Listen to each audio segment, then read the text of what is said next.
worst possible thing you could say when you walk into a car dealership. I spent 5 years with Mercedes-Benz, 5 with General Motors, and the worst thing a person could say when they walk in is, if you could just get me to this payment, we got a deal. So your loan's probably still like 19, which means you got to pay to get out. You're upside down. It's called negative equity.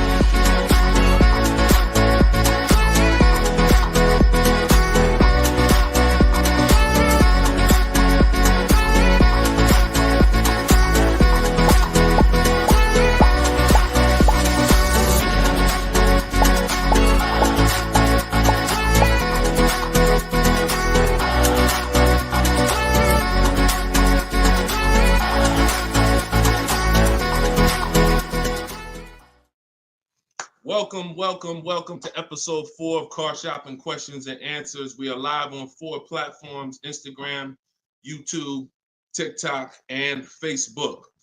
Okay, we already got people asking questions on TikTok. As you come in, we do these shows at 12. Hold on, I want to give my camera time to focus because I'm doing a lot of moving. We do these live shows, it'll focus in 1 second, at 12 p.m. and 3 p.m. Eastern time. Hold on, I'm out of focus. There we go. 12 p.m. and 3 p.m. Eastern time. Now, we broadcast these shows throughout the day because a lot of people can't make the live broadcast. You want to tell your friends about it. If this is your first time with us, you've never been on a live with us before. Oh, wait, hold on. They're saying that hold on, can't hear. No sound. All right, hold on. Let's see. How about that? We're good on TikTok? Let me make sure we're good here on, give me a clear if we're clear on Facebook now. Give me a clear. We always got to do the housekeeping, y'all, and I need your help. Before we get busy, let me know audio is good. I see we're clear on TikTok. How are we on Instagram, on YouTube, on Facebook? All right, perfect. I see the thumbs up just came through. Okay, so this is episode 4. We do these live shows 12 p.m. Eastern time and 3 p.m. Eastern time. So you'll see the broadcast throughout the day, but if you want to actually be live with us, then you want to join us on any of the 4 platforms at one of those 2 times: Monday, Tuesday, Thursday, and Friday. So we are live. My name is Deshone the Auto Advisor. I am the author of the digital book, Cars from Home, 7 Steps to Saving Time, Money, and Avoiding Dealerships. You can get your copy for 75% off during the show over the next 30 minutes in my TikTok bio, in my Instagram bio, or I'm going to put the banner up here. You can go to deshonesbook.com. We have a link in the comment. We have a comment link in the comment section. So I want you to start typing your questions. We get very, very busy. Have your notes ready. Be ready to unlearn what you've learned about cars, because we get below market deals, and that should be your only mission when you are car shopping, is to get below market deals. All right. Now, one thing that I want to discuss. Okay, matter of fact, let's go. Go ahead, throw that up. Let's go to Frankie's question. So this is from TikTok. Can you please give me the percentage breakdown on leases again? Okay. The 1% rule has been around since probably before I ever even got into the car business. The 1% rule says that if your lease payment is 1% of the MSRP, or less, you stole a car. No down payment. So I had a 2018 Jeep Grand Cherokee. It was a $35,000 vehicle. My lease payment was $330 a month. That was under 1%. That's how we indicate that. Now, how we're doing the math is we are taking the MSRP, taking the monthly payment rather, and dividing it into the MSRP. For example, $330, which was my payment, into the MSRP, which was $35,000, and then that gives us 0.009%. 0.009%. Good afternoon, Vivian. Good to see you. So That's how you do it. Now you can multiply by 100 if you want to really get the percentage. You multiply by 100 and you'll see 0.94%. So that has been around for a long time. Shout out to the sharers. I see you, Frankie. Thanks for sharing. Please DM me too. I'm still waiting on ideas for what we could do for the people who share the broadcast. I mean it. We want to make sure we are rewarding people who share, tag, people who invite people to the broadcast. So DM me these ideas. Those are the only DMs I'm looking for because we get too many DMs to really respond to them. We get probably 50 to 100 a day. So we can't respond to all DMs, but those are the ones that I'm looking for. Okay, shout out to everybody who shares. Now, that's been around for a long time. That's how you know you stole the car. It's not even a question now that we still need to get offers because like this is Freener right here. This is why you never want to get excited about one offer unless it's the lowest bid. Here's why. Freener, she just got a, hold on, I'm putting it up here on the screen. She just got a 0.88% lease on a Jeep Grand Cherokee hybrid anniversary edition. $65,000, $65,950 was the MSRP. Her best bid was $579 a month. She's in the video library. She has what we teach. Getting bids. See, so sometimes you could look and be like, oh, this offer looks really, really good. Should I take it? Not if it's not the lowest bid. It must be the lowest out of at least 5 offers. Because what I always tell you is 80% of dealers are overpriced. They're going to overcharge. So that's how you know if you won. Now we had to come up with something. When I started teaching people about leasing, I said, oh, shoot, some of you going to go out here and you've been buying your cars and you're going to walk into dealers and you're going to get a lease and you're going to think it's good because you're still paying less than somebody who actually bought. But we had to come up with something that was showing you when you were overpaying for a lease. And so I started doing some math because I love math. And once I worked the math out, I said, okay, how much are we paying before we're paying too much for a car we're giving back? 1% is the steal. But what's the limit? And I started looking at how cars depreciate, how much car, if you bought it, how much the car would depreciate. And I came up with 1.5%. So when we look at the same vehicle that is, let's say a $40,000 vehicle, for example, 1% is $400 a month or less. 1.5% is $600 a month. Now, what you look at is the total you're paying over the 3-year lease. 600 times 36 months, that's 21.6. So when you take $40,000, you add your taxes and everything, you're probably going to end up about 44.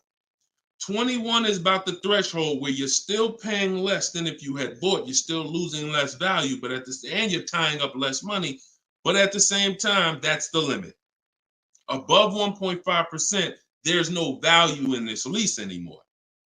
And that doesn't mean we go buy the car. That means we look at competitors because competitors do offer more aggressive lease pro. Every single vehicle, you guys, and there's over 400 of them, has a different lease program. Sometimes even the trim level is different. The Touring has a different lease program than the Limited. So we don't deal with overpriced leases. And so that's why I created the 1.5% rule. That's how it became to be, based on the fact that I knew a lot of people, as they unlearned that bad advice about leasing, as I taught it and as they heard it from other people, they were going to go and get leases. And it's important that you know when there's no value in a lease and you shouldn't be accepting a lease. And that doesn't mean, and look, let me be very clear. That does not mean, that's why I explained the first part of this question, of this answer. You don't walk into a dealer and say, hey, I'm trying to get under 1.5. You don't walk into a dealer and get a lease quote and then you say, hey, well, look, I got to be under 1.5%. No, you're doing this wrong. Again, my mindset and what I'm trying to get you to use is Cars from Home, where you should be, the only reason you should be in a dealership is to test drive cars. if you're buying new cars or leasing. Test drive, you're in and out of there in 20 minutes. The next time you're back in a dealer is another 30 minutes to pick up your car if they don't deliver. That is the only reason. We never talk numbers in a dealership for a new car or a lease. Are we clear on that? These are rules where it's like, if you want to use what I teach, and I want you to use it so that you can get the results that Frina got, that Danielle got, that we've worked with over 8,000 people in the last since 2021. I want you getting those results. And in order to get them, you got to know what the boundaries are. Deshone says we never talk numbers in the dealership because you have no leverage there.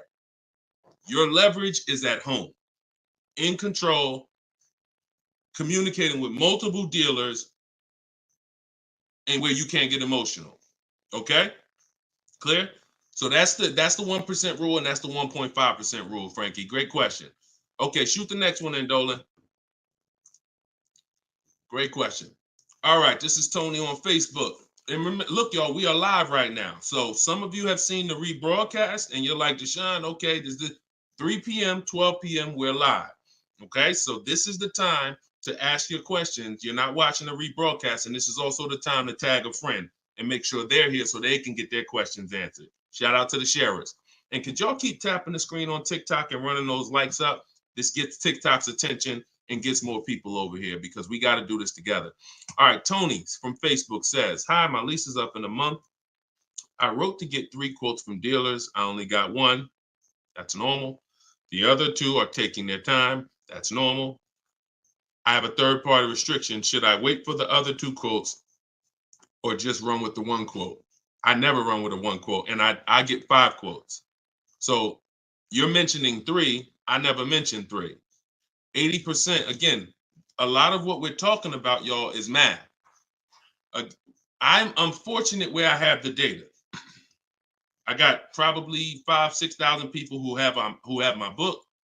We probably got close to 2,000 people in the Cars from Home library in my coaching program.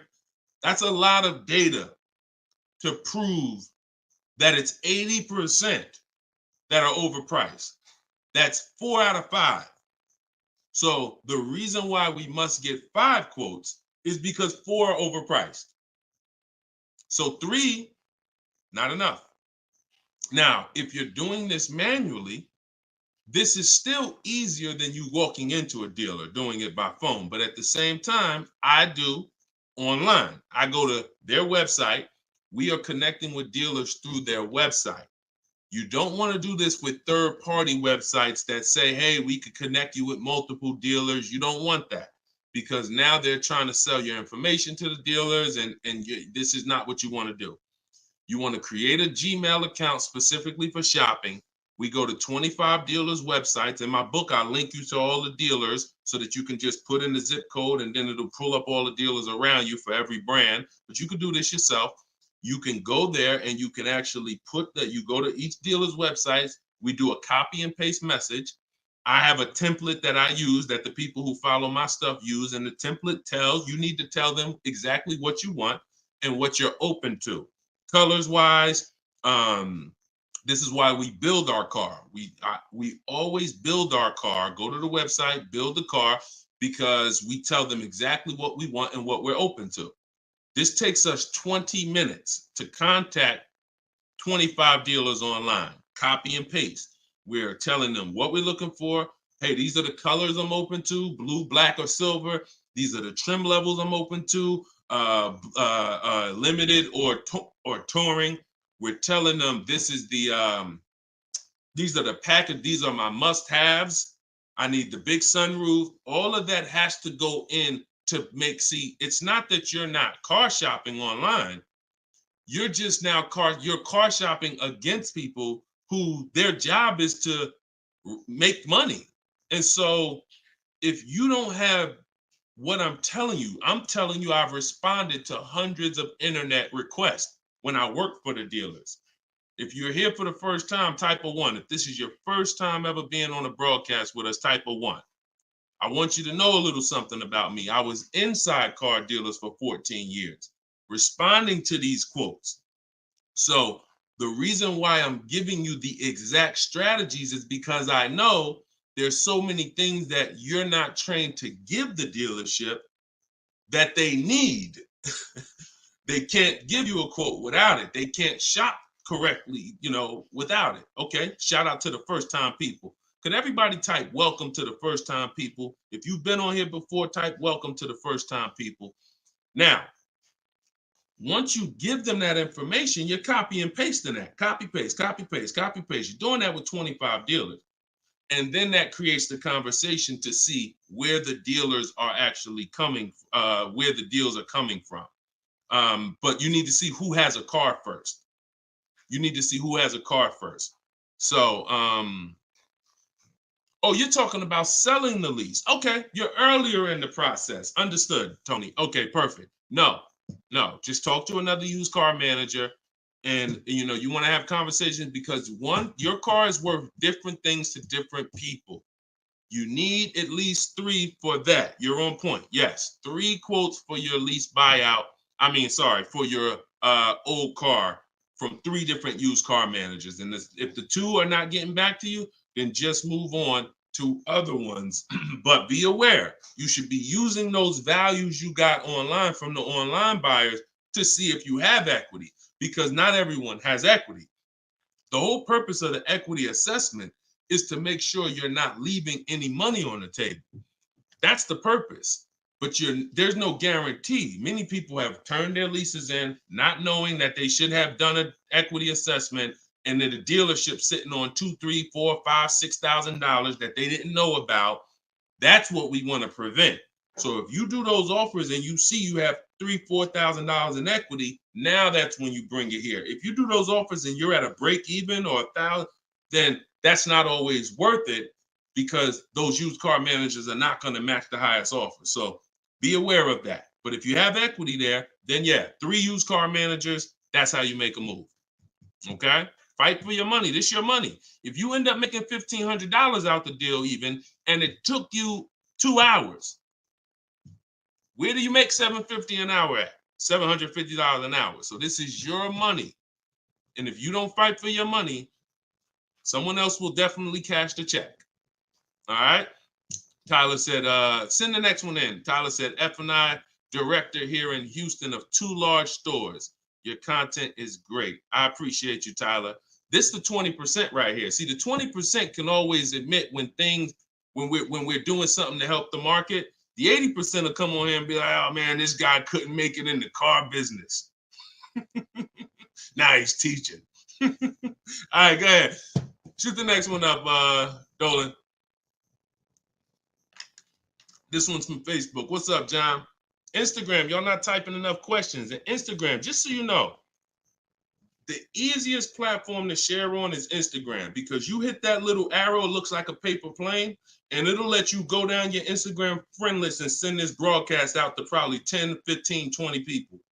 Okay? Don't cheat your friends. All right? Shout out to the sharers.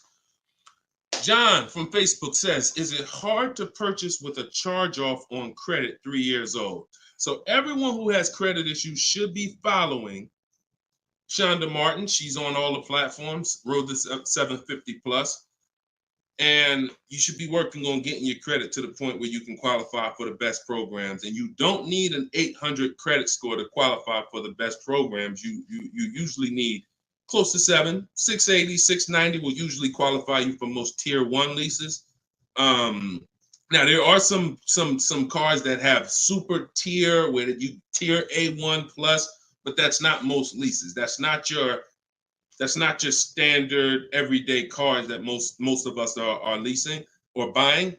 So the question is, the answer is, if you don't need a car, then you should be working on your credit. If you need a car, then there's nothing you can do. You need to make a move. And so I recommend a company like Limbuzz. We're always going to give the dealer a chance to match or beat our offer. So whoever we end up buying our car from, some of you have been taught never let the dealer participate. That's costing you money, because the dealer has 7, 10, 12 banks on their end. Now, If they're trying to beat and earn your business, now that's a winning position. See, check this out. When you have a finance manager who's saying this about you, what's the highest interest rate you think they'll pay? What's the highest payment you think they'll pay? That's a bad position to be in. That only happens when you have no leverage, you haven't shopped, you haven't come in with an offer, and now they're trying to see the highest interest rate that you'll pay. We're not doing that. You're doing it our way, which is we're going to have we don't let anyone touch our credit until after we find our car. Now, once we find our car, get our best deal through a bidding system, now we're going to take that purchase agreement, that's a receipt. Yep, I see the questions coming in on Instagram. We got you. Hold on, Atlantis. Once you see the long form receipt, now you take this home, and this is when you're going to contact your bank, your credit union, the online lenders. You're going to go online lenders, online banks, online credit unions. You're going to let all these people have a shot at your business. If you do this within a small window of time, if you do it my way, it only take you 2 days. This is going to weigh on your score the same as one hard inquiry, because this is something called rate shopping. This is not going from dealer to dealer, getting turned down or putting in applications and nothing like that. This is how you rate shop correctly. I call this the bank bidding war. When you get my book, I also send you the bank bidding war blueprint. It's going to be going into my book, but I need about another month to be able to combine it. But I send you the bank bidding war blueprint. Now, the bank bidding war is 3 rounds. First thing we're doing is seeing, is there any special interest rates that the car we're buying has? In your particular case, John, with credit challenges, you're not going to qualify for that. That's okay. But we need to check that. If there's 0%, 0.99%, that eliminates our need to do anything else with financing, because no one else is going to beat that. Second part of the round starts, there's 3 rounds to the bank bidding war. The second part comes after we find our car, and it's what I just broke down. When we come home, we let all these banks, these lenders, online credit unions run our credit, and so they're bidding and submitting us their loan offers. Now, the third round is the dealer. That's when we're going to call the dealer who we reserved the car with and say, hey, I got 6.29 from this bank. If you can beat it, I'll give you the business. Now, this is the big difference, you guys. When you have a finance manager who's trying to beat your offer, who's calling their banks and saying, hey, I need to get 5 point something because this person already has 6. That's leverage. When you start bidding, like I'm teaching you, like what's in my book, like what's in everything we do, in my videos, everything's a bid. You have the leverage. And there's no way for you to overpay when you are getting bids. So that finance manager calls you back, it's only going to be 1 or 2 answers. Hey, Stuart, man, listen, I tried my best, man. I reached out to every bank I got. No, I can't beat that rate, man. I appreciate the opportunity, but you can go with your own financing. In which case, you guarantee you got the best loan. Second thing is, hey, you know what? You had a good rate, man, but I got somebody to beat it. So we can do it right here for you. Perfect. In which case, you guarantee you got the best loan. See, you don't have enough people competing for your business. That's where your buyer's remorse is coming from. That's where your lack of confidence is coming from. That's why you're driving off from a dealer saying, hey, you think we could have got more money? You think we could have got another $1,000 off? That's all buyer's remorse because you don't have enough people competing. So I want you to stop that. I want you to use what I'm telling you to do. All of this is in my book for those of you who like Deshone. I don't even want to remember all of this. It's all in my book, Cars from Home, 7 Steps to Saving Time, Money, and Avoiding Dealerships. This is what I've been teaching for 3 years. And this is what I've been doing since 2015 myself personally. So you can get your book for 75% off. Cue up the next question, Dolan. Oh, John, in your case, though, when you get that buyer's order, you would be reaching out to Limbuzz. So after you find your best car deal, you would be reaching out to Limbuzz and seeing, what their rates would be for you. And then you would be going with, still giving the dealer the opportunity to see if they can beat it. Because once a dealer knows you got an approval already, they kind of have a little more leverage to be able to see if they can beat that approval. But in any case, even if they can't, Limbuzz is pretty generous. but we don't do this until after we find our car. Okay? Great question. Shoot the next one up, Dolan. All right, this is Gemini from Instagram. Can a dealership legally raise the price from what is being offered online? Listen, nobody's suing dealers. So it's not really about what's going on legally. It's probably more ethics than anything. And we don't expect dealers to be ethical. We don't need dealers to be ethical. They've proven that the majority of them aren't ethical. So when you're not ethical, you walk the fine line between breaking the law and not. You walk that gray area. You know, yeah, I overcharged you. I know you could have paid less, but I know, yeah, whatever. But I know I could have sold you the car for less. But I'm gonna tell you that this is the best. Like, all of this stuff is unethical, but it's legal. So when it comes to what we're doing, our job is to protect ourselves. You can't go into a car dealership expecting them to protect you. You can't go into any business transaction expecting the person you're negotiating against or the person who's selling you a product to protect you. That's why we exist, because there's no one out there. If it hadn't been done, you'd been good. If there were, even if the I think it's the Federal Trade Commission or whoever regulates businesses were stepping in to protect the public, then we wouldn't have a need for what we do. But that doesn't exist. So it's on you. It's buyer beware. It's you protect yourself. And so I provide the tools for everyone who wants to take action to protect themselves. All right? But no, we don't expect dealers to do anything other than what they've been doing. Go ahead, shoot the next question up. Let's roll. All right. Why shouldn't a person focus just on monthly payment, monthly car note? Okay, good question. Hold on. Let me make sure I can see Instagram. All right, so this one's from Instagram. Promise Tammy said, why shouldn't a person focus on just the monthly car note amount? So if we did a little math and you go, all right, if you walk into a dealer and you're looking at a $40,000 car and you say to the dealer, how much does that car cost a month?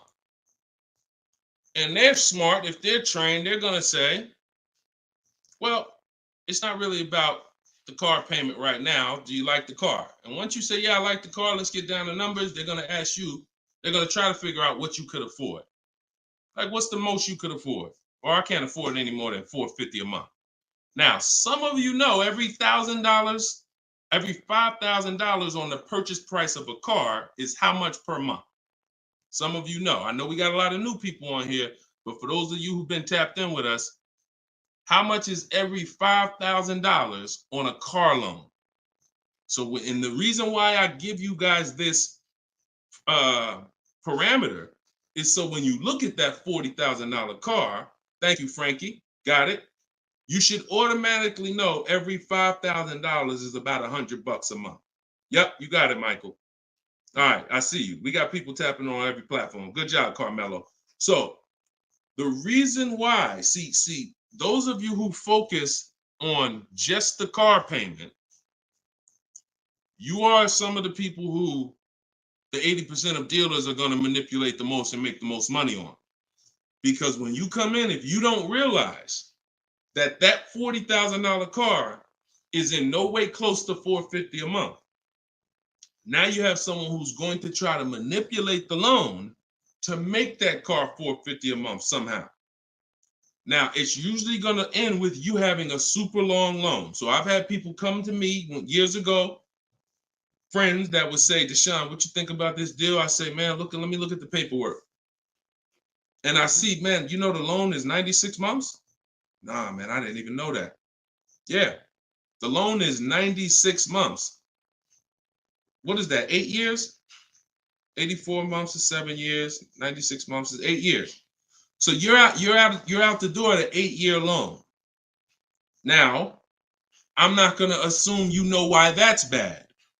So I'll say that an 8-year loan leads to too much interest, and it's what it is, because if they got you an 8-year loan, it's certainly at a high interest rate, because banks know that those loans, people who need 8-year loans, are risky.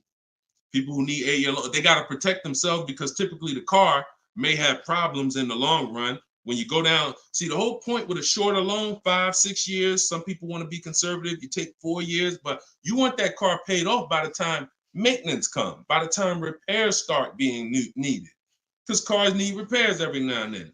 So you want the car paid off. They know that if we give this person an 8-year loan, typically they're probably gonna have issues around year 7, year 6, even depending on the age of the car.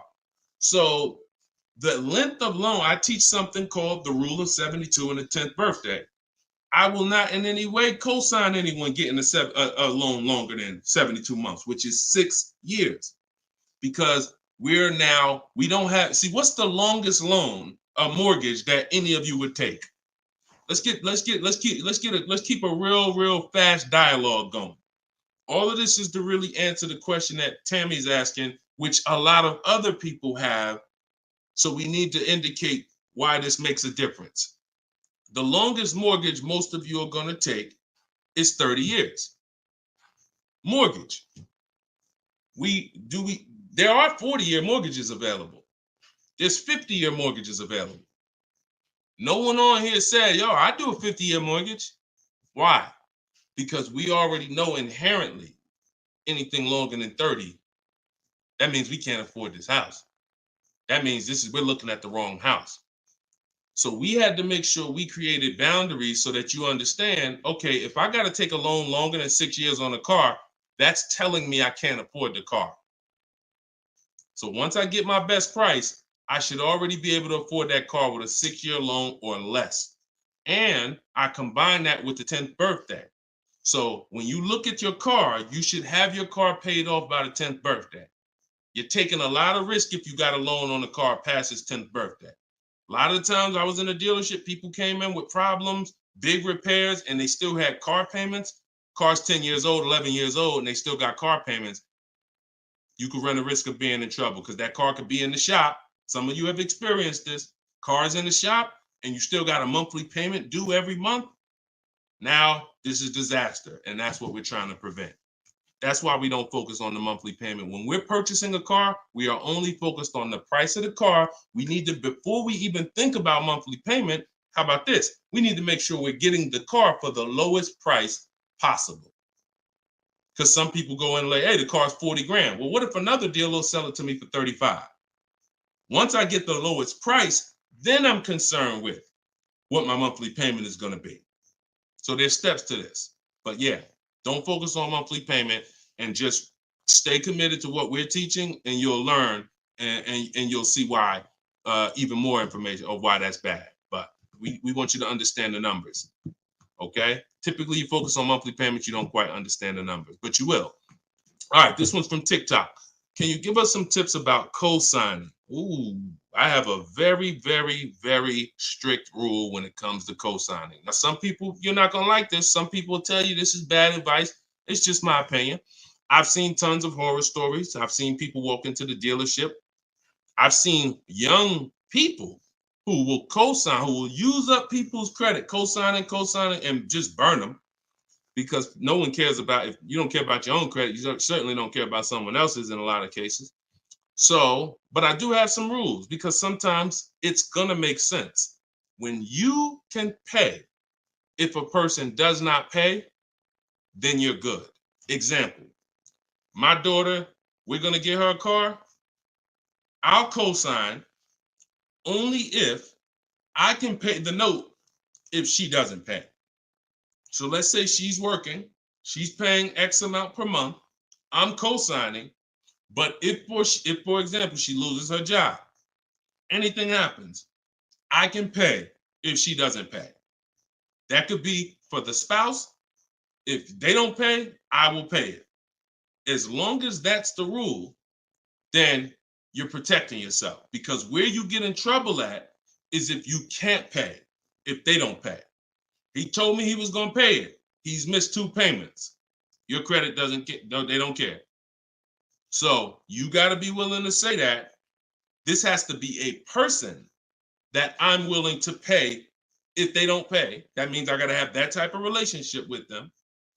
Or if I can't pay, if they don't pay, I'm not co-signing, because I cannot depend on things that will go wrong.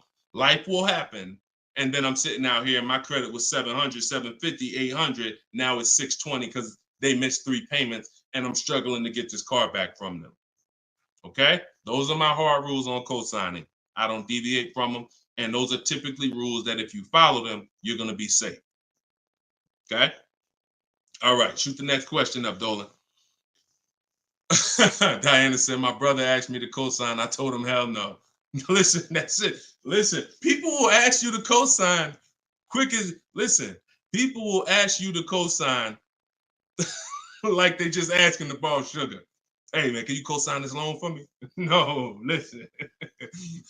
It takes a while to build up great credit, and it takes seconds to destroy it. Nicole from Facebook said, are you able to negotiate third-party restrictions in a new lease? So these are two separate things. The third-party restriction is the selling of the old car, not the new lease. We're not mixing these two. So we're gonna, the people who work with me, you're selling your old car independent of the new deal. The new lease is its own transaction. We split everything we do into separate transactions. See, the car business has taught the public to give them up to 3 transactions. Buying a car from them is one transaction. Getting a loan from them is a second transaction. Letting them buy your old car, which you call trade. We don't use that word. That's 3 transactions. There's money in each transaction. There's money in each. That's why there's companies that only want to give you loans. They don't sell cars. There's money in loans. There's companies that only want to buy your car. They don't care about selling your car right now. There's money in buying cars.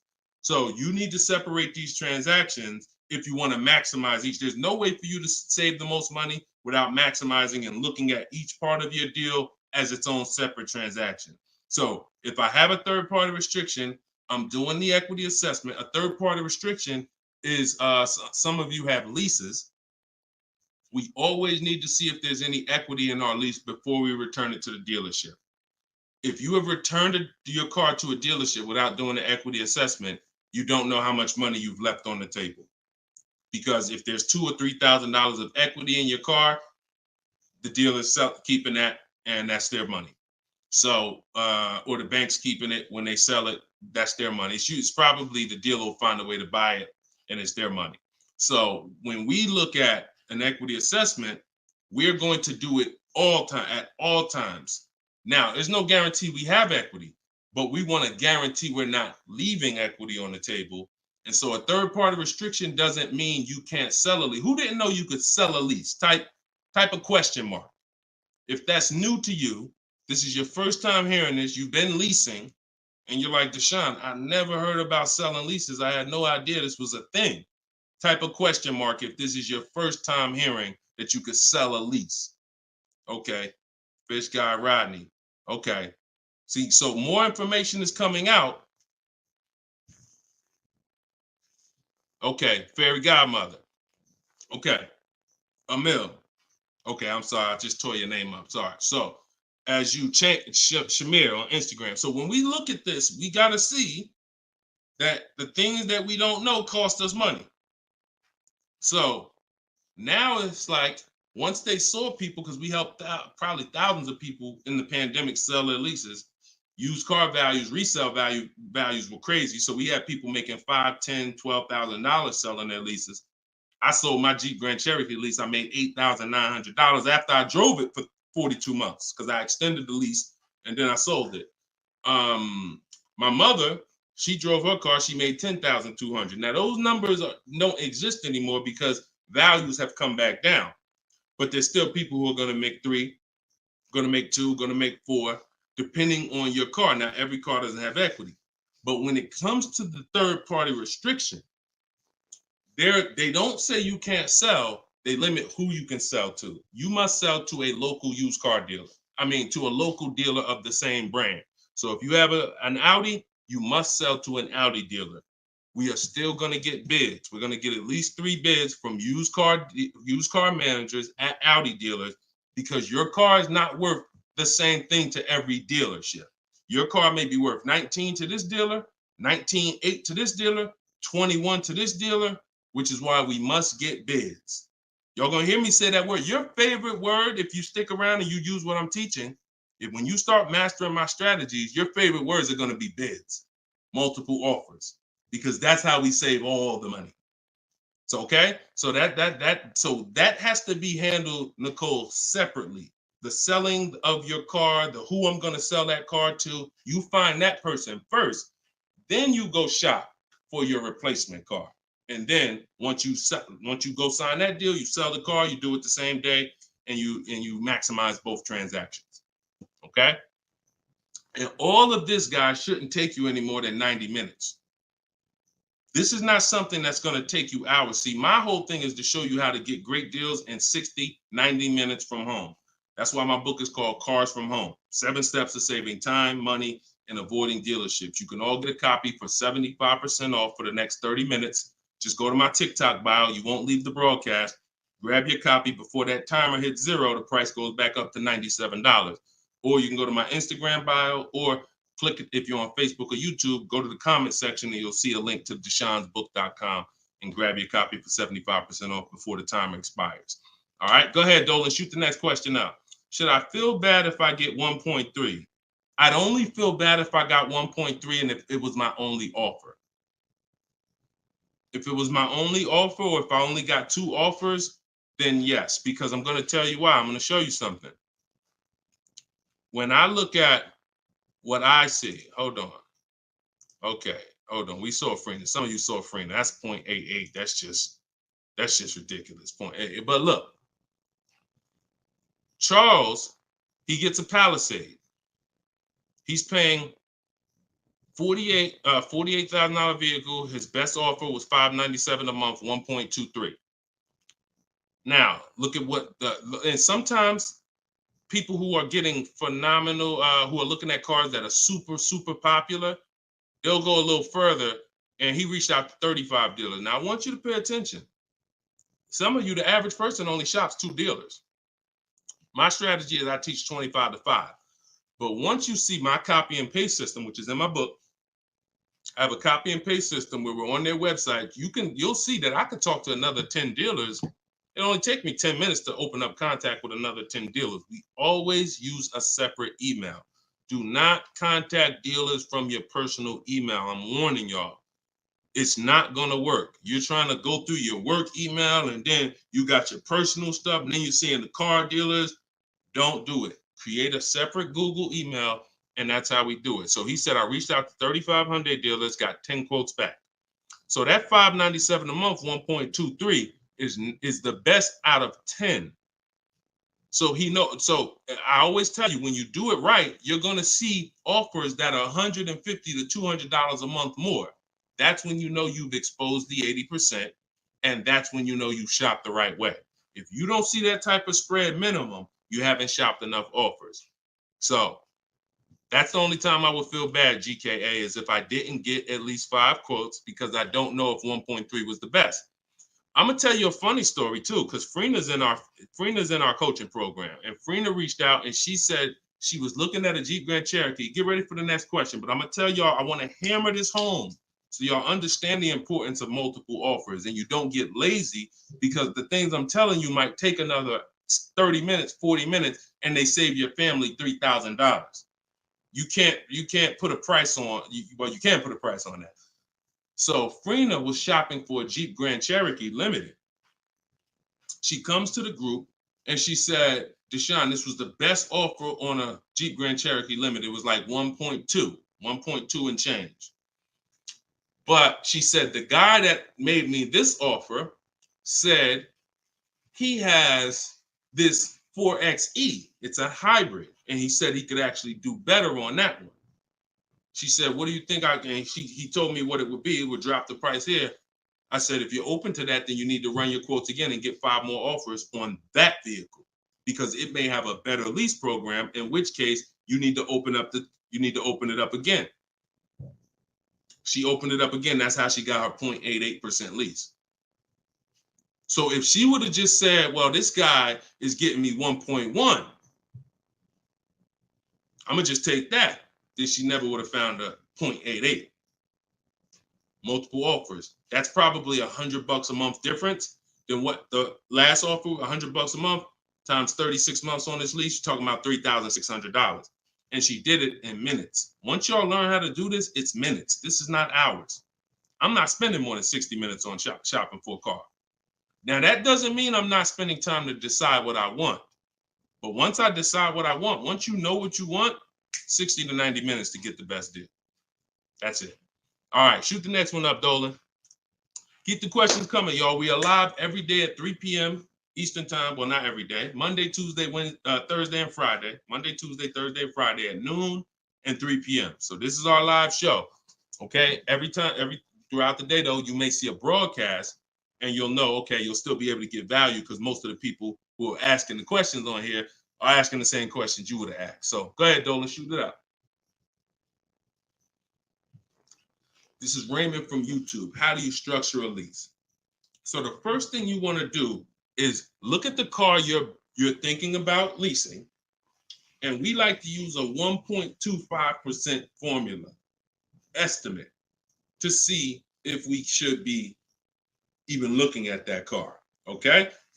So if I'm looking at a car that's $40,000, I'm doing a 1.25% estimate. I'm multiplying it by 0.0125. And then I'm going to see, 40,000. I'm multiplying that by 0.0125, and that comes out to 500. So that's going to tell me if I'm looking to be at 300, that's not the car that I'm going to be looking for in most cases. Now, we don't know if the best deal is going to be 1.25, but we're trying to estimate based on a bad deal is above 1.5. Anything above 1.5, we're overpaying for our lease. No money down. Money down comes later. Now a steal is 1.1%. So I teach something in my book. It's called 1% is the steal. Between 1% and 1.5% is the deal. And then above 1.5% is time to chill. We don't do that. So that's the first thing. Now, once we move past that, now it's time to choose our mileage. So we're going to look at our lifestyle. We're going to see how much we drive to work, how much we're going to be driving the car. And once we come up with that, you're just doing some simple calculations. What's your round trip to work? 10 miles. How many days a week? 5 days. Okay, that's 500 miles a month. That's if you do the math. Let's say your trip to work is 20 miles round trip, and you do that 5 days a week. You're doing 100 miles a week to work. Times 52 weeks of the year, that's 5,200 miles. So I walk you through this in my book, but this is simple. 5,200 miles, and then you say, okay, well, I like to do a little leisure. I like to take a little trip down here. I go fishing, 1,000 miles away, blah, blah, blah, blah. So you're calculating what you're going to do. The easiest way to do it is to look at your old car and see what you've done. But if you don't have an old car, this is how you calculate it. You come up with, all right, I only need about 9,000 miles a year. Perfect. All of our leases, we shop our offers with 12,000 miles a year. That's your average miles. That's what we want to base our formula from. So whenever we reach out to a dealer, we do this online. As I said, everything we do is online.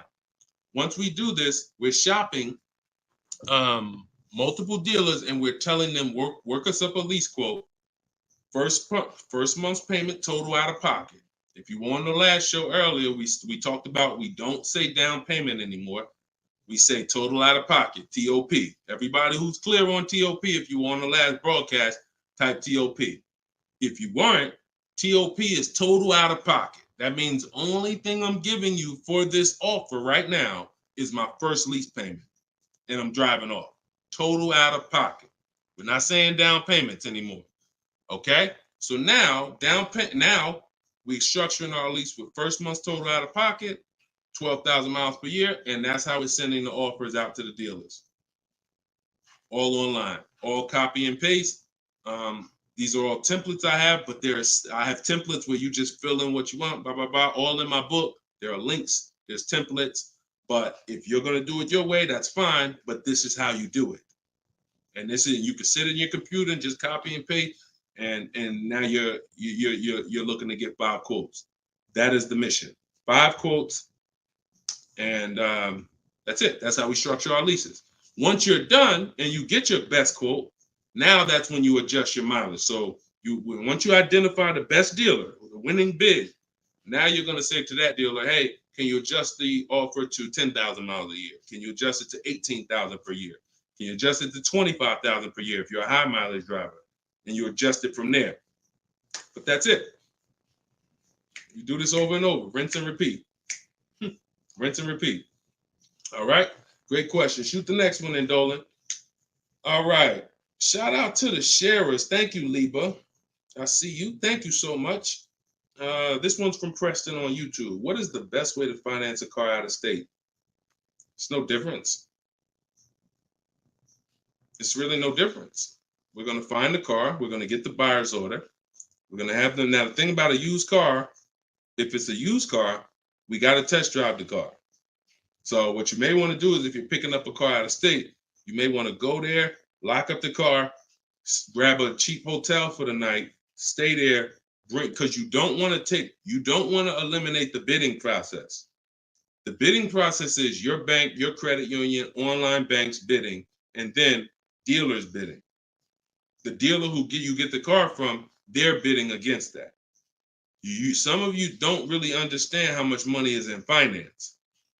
On a $40,000 loan, 2 points on an interest rate could literally be $2,500. So we got to understand there's a lot of money in loans. So if I'm driving to pick up a car out of state, what I'm typically going to do is go test drive that car. If I like it, I'm locking it up with a deposit. I'm taking that buyer's order.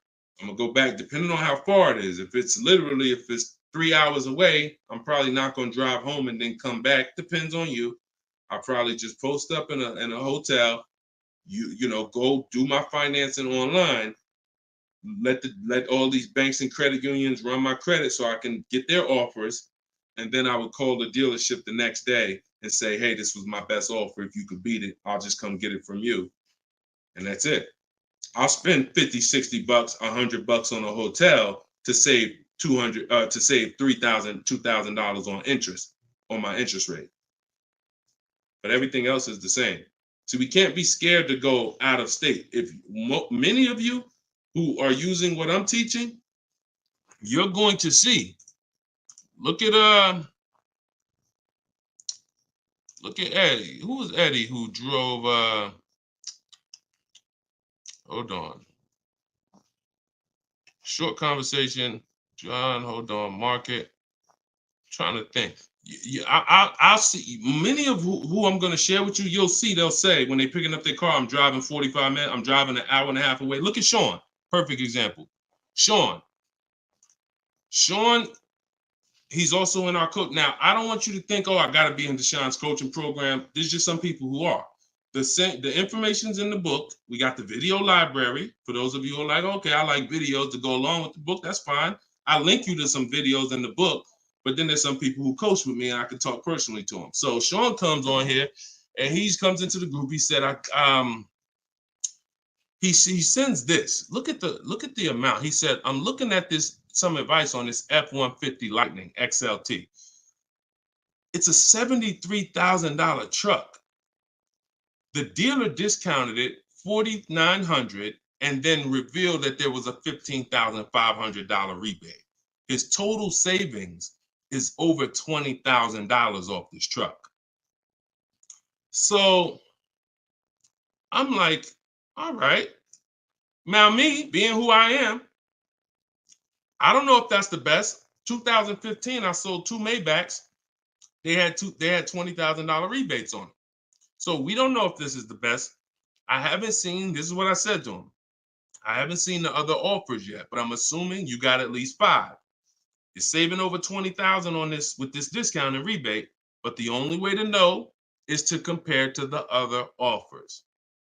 See, I'm not going to get excited about this deal until he tells me what I'm about to read to you. That's when we get excited.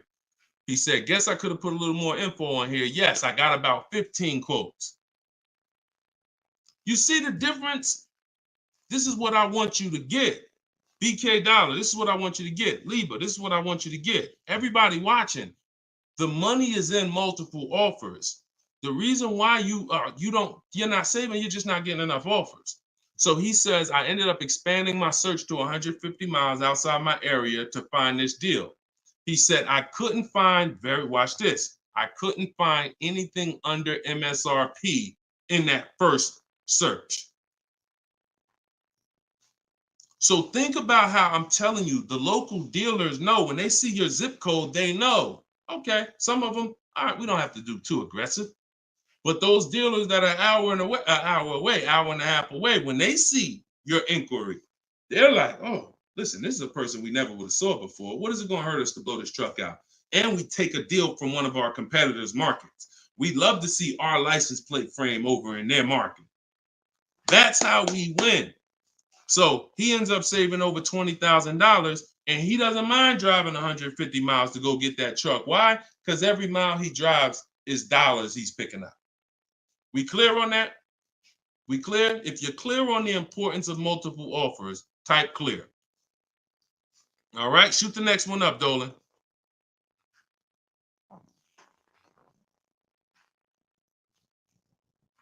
Okay, this one's from Instagram. Atlanta's Black Gabriel, or Gabrielle. I think it's Gabriel, my fault. So, in the market for a new Chevy or used Chevy Malibu, what's the best route, leasing or financing? How many years are you keeping the car? If the answer is 8, then you should be buying. If it's at least 8, see, I teach something. My book is called Cars from Home, 7 Steps to Save Time, Money, and Avoid Dealerships. Everything I do, when you go, the video library that we have, your best deal in 7 days, 7 steps. These are not going to change. The first step is the foundation to your deal. The first step is the foundation to your deal, which is lease or buy. Because you cannot get a good deal if you bought when you should have leased. It's impossible, because the amount of money you're going to pay on the purchase is going to be too much if you buy brand new. And if you buy pre-owned, it's going to be about the same amount you'll pay. So when you buy, if you're not keeping your car 8 years and you buy a used car, 3-4 years old, and then you trade it in 5 or 6 years, you're going to pay the same amount or even a little more than someone who got a great lease deal and drove brand new vehicles. So it's all about how many years you're keeping the car. If you're keeping the car, if you're like Deshone, there's no way I'm keeping the car 8 years. That's not my style. Then you should be shopping from this day forward for aggressive lease deals. Now, once you find a car that you love, or if your spouse says, you know what, I don't switch cars like that. I keep a car 8, 10, 12 years. Then we purchase for them. We're going to purchase. But for those who are not keeping their cars 8 years, you are losing thousands and thousands and thousands of dollars not leasing cars. Thousands, thousands and thousands and thousands and thousands. All right? That's the 8-year rule. It's the most important question. It's the first thing you ask when you are car shopping and you're ready to car shop. How many years am I keeping this car? 8 or less, we lease. Less than 8, we lease. More than 8, we buy. That's how we avoid the depreciation. So go ahead. It's a hard rule. You want a follow-up question to that, or anybody want to? Because I know some of you are like, Deshone, I was taught never lease. Whatever. You want to follow up to that question? That's perfectly fine. But that's the rule. And it's the rule based on money. I've seen thousands of scenarios, and I spend years and all my time shouting from the hills so people could understand how much money they're losing by not getting good lease deals or not leasing at all. Okay, go ahead, shoot the next one up, Dolan. Okay, this one's from TikTok. All right, Peyton. Do dealerships finance used cars too? Yeah, sure. Absolutely. But we don't finance, dealers are our last offer for financing, never our first. So what you should do is you should go watch the replay from earlier, episode 3. This is episode 4 of Car Shopping Questions and Answers. We do these lives Monday, Tuesday, Thursday, and Friday, 12 p.m. Eastern time and 3 p.m. Eastern time. For those of you who are like, because I want you to be able to tell your friends. Today, some of you are going to run into people who are car shopping. You need to be telling them, hey, you got to check this guy, Deshone the Auto Advisor. He does this show, live show, 12 o'clock, 3 o'clock, Monday, Tuesday, Thursday, and Friday. But you want to watch episode 3 where we went into detail about how we don't finance. In fact, early, I think we talked about it early on this episode. Your financing should be independent from the dealer. The dealer should be your last offer for financing. Because what you're asking for, that's 2 transactions. You're giving them 2 transactions of business. You're giving them the purchase of a car, and then you're giving them the selling you of your loan. So what we do is we separate these transactions and we get bids for each. So the only way I'm dealing with a dealer, the only way you're going to be dealing with a dealer is if they've won the bid, which means if I'm looking for a used car, you won the bid out of all the used cars. Like, all right, give you an example. This is Vincent. Vincent got a 3-year-old Lincoln Corsair, premium trim level, under 45,000 miles, clean Carfax, inspection, all from the comfort of home. I'm reading what he put in our group. He was targeting to find a discount of 30 to 35% from the MSRP. This is something that no one is teaching you guys about what you need when you're purchasing a used car. If you're going to be purchasing a used car in the future or your next car, or if you bought a used car in the past, type the letter U. Type the letter U. If you're going to be purchasing a used car, or if you have purchased a used car in the past, I'm about to give you something that you have never heard before, but it is no way for you to know you got a great deal until you start talking the way Brandon talks here. You notice he said 30, he was targeting to find something 30 to 35% from the MSRP. In order for us to know, I see you, Shelby. I see you, Emma. I see you, Katarina. I see you, Raymond. Okay, perfect. Atlanta's Black Gate. All right, a lot of people. Okay, so when you are shopping for a used car, let me tell you a story, give you an example, all right? So I was shopping for my pre-owned Infiniti truck 3 months, a little over a year ago. I narrowed it down to 3. Now, I narrowed it down based on title history, service records, accident history. We talked about this in the last episode, episode 4. Title history, service record, episode 3 rather. You can see it on YouTube. And if you're on YouTube, please make sure you subscribe and please hit the like button. It matters because that shows the algorithm that we talking business over here, that more people need to be here. So when I narrowed this down now I get to I think I narrowed it down to my top 4. They were all white. They were all within 30, they're all within $1,500 of each other. Now, here's the problem. This is where it gets complex for you. Because I'm looking at one that they're asking 30,000 and change, one they're asking 31,000, one they're asking 31,800. You know, they're all within $1,500, $2,000 of each other. Similar miles. On the outside, they all look similar. Without knowing, I created something called the true value percentage. What is the true value percentage? It's not what the website says is a good deal. It's the percentage off of what the vehicle was when it was brand new. So I pulled the window sticker for each of these vehicles. I pulled the window sticker, and what do I see? Now I teach you how to do this in my book. I teach you this entire process, but I'm walking you through it. Exactly. I pull the window sticker. You can get it from Carfax, depending on if Carfax has a deal with that manufacturer. Carfax has window stickers. Now, what do I see? One car is 46,000 when it was brand new. Now they're asking 31 and change. Okay. One car is 48 when it was brand new. They're asking 31 and change. One car was 52 and one car was 54.5. That's the one I got. So you see how in one instance we were confused. You would be confused. You sitting here like, yeah, Deshone, that's hard because they all look the same. They all similar price. How do we know? Once we find out the original MSRP, not only do we find out what the original equipment is that's in the vehicle, which is helpful. I wanted to know this is an Edition 30, got all these special features. That's helpful to know too. But more important than that even is to know that that car was a $54,500 car that they were asking $31,800 for, which means I got a 42% discount. That is something we created called the true value percentage. And that's how we make sure we choose the right used car when we're ready to pick the final one. This is what we do here, y'all. If you this is why, like, this is why we've been blessed, because God knows we giving you the information you need to win with. So all of this is in my new book, Cars from Home, 7 Steps to Saving Time, Money, and Avoiding Dealerships. If you want it all in one place, you can watch the show. You can watch my free social media videos. I got hundreds of them. Or you can say, Deshone, I'm going to get this it's 75% off in my TikTok bio. It's normally $97, but you can get yours for 75% off.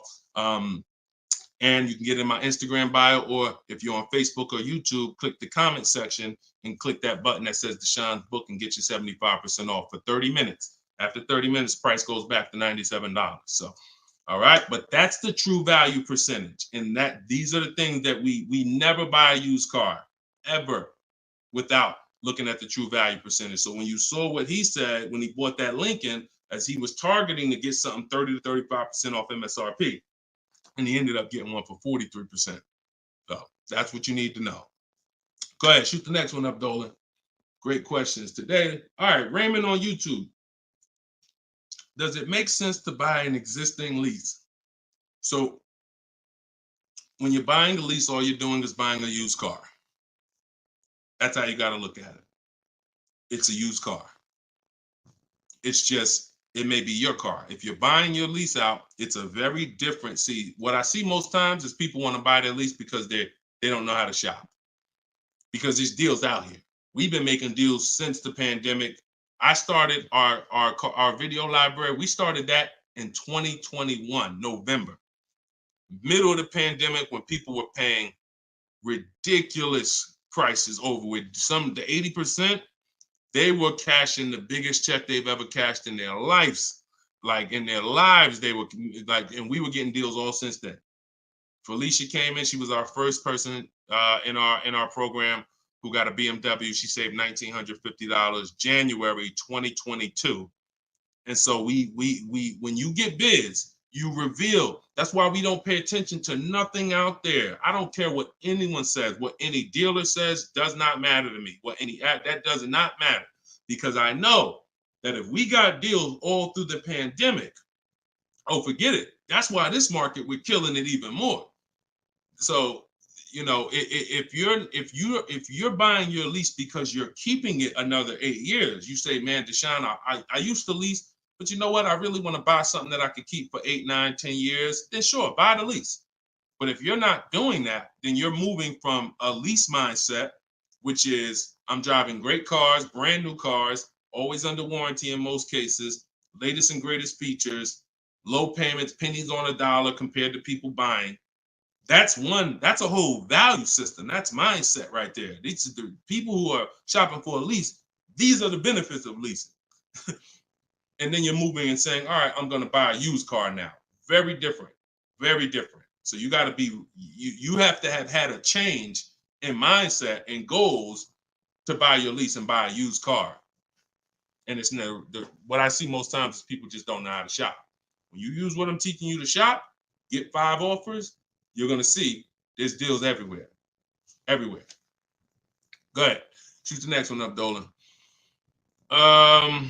You can't pay me to negotiate your lease, because I do this in 90 minutes and I'm teaching you to fish. You know, I've had people who used to buy cars from me. Hold on, keep that question up from Nicole, but I saw this person on TikTok.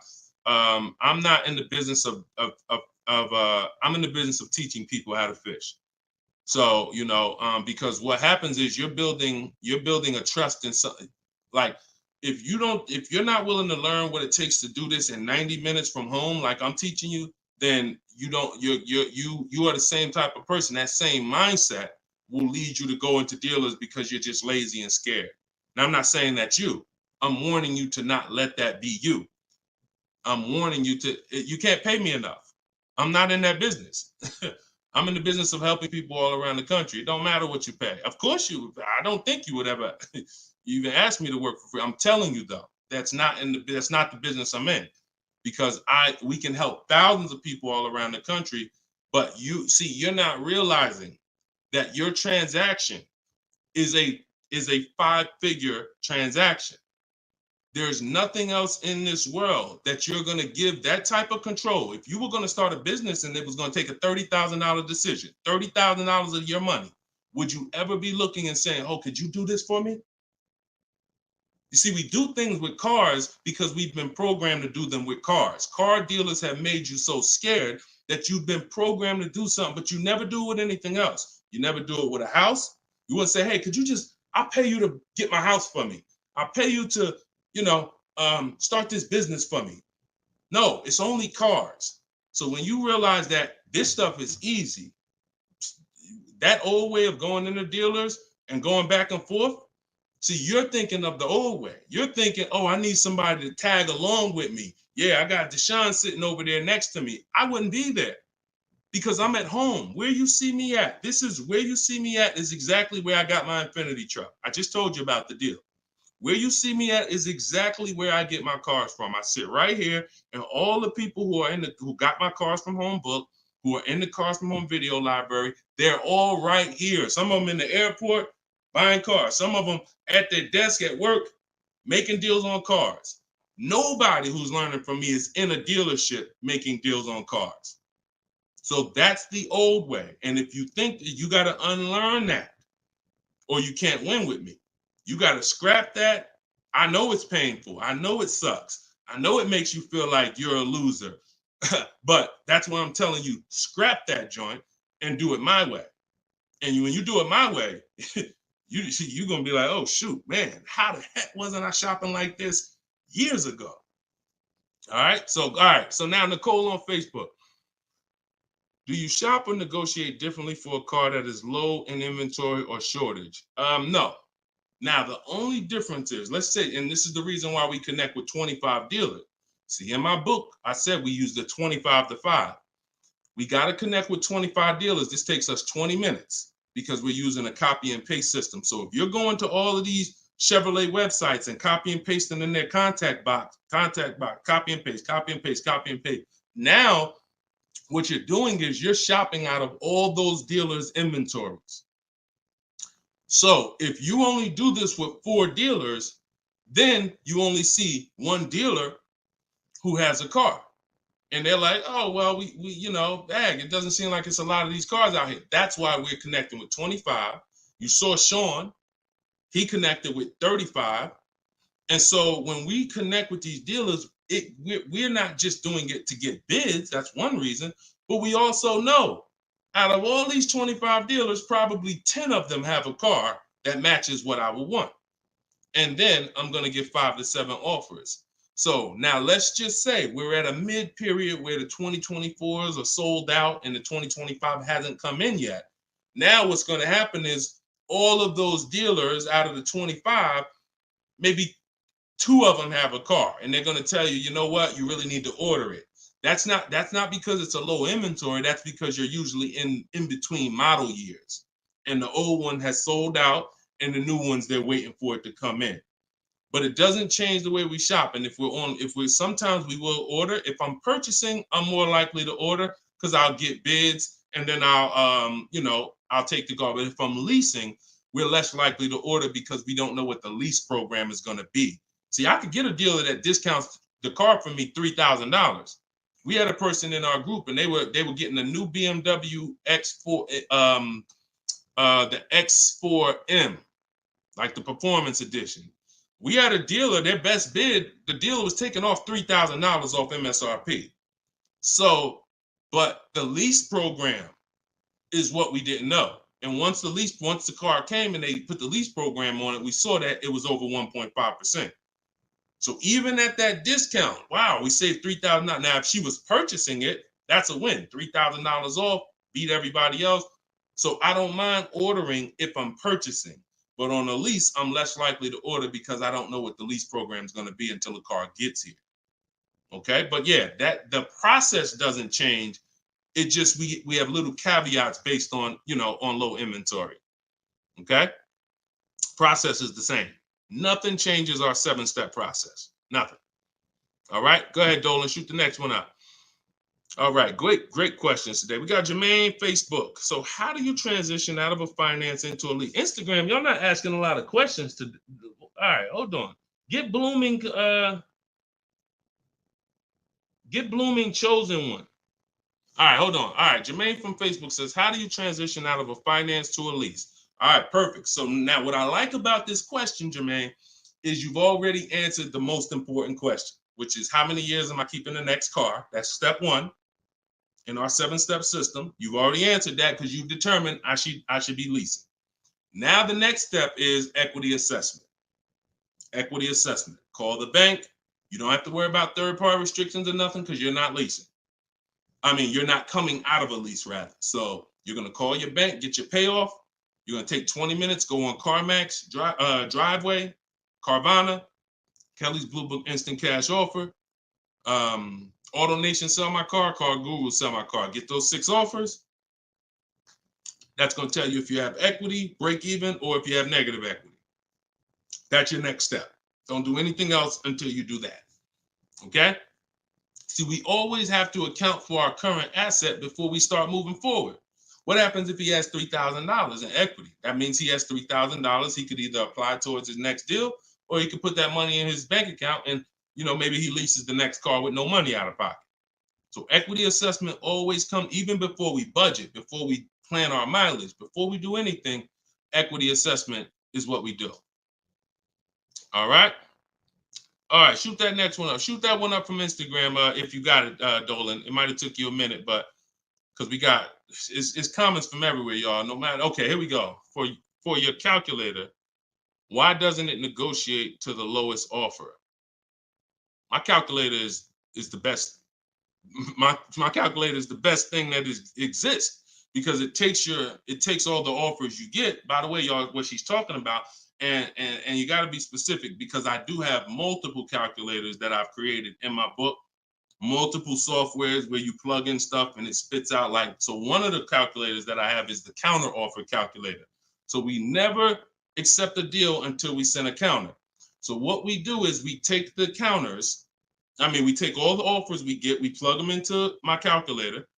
Whether it's a lease or whether it's several types. One is for leasing, one is for cash purchases and financing. Now, when you're financing, you're always getting your deals with tax and everything included, all in. So what it does is it takes all the offers, you plug them in, and then it spits out which one is the best, and it counters everyone based on the best offer. So let's just say a dealer says, I'm gonna do a 1.1% lease, and then this dealer says 1.2. This dealer says 1.3, 1.5. It's not countering all the high offers based on their high offers. It's countering all the offers based on the lowest offer.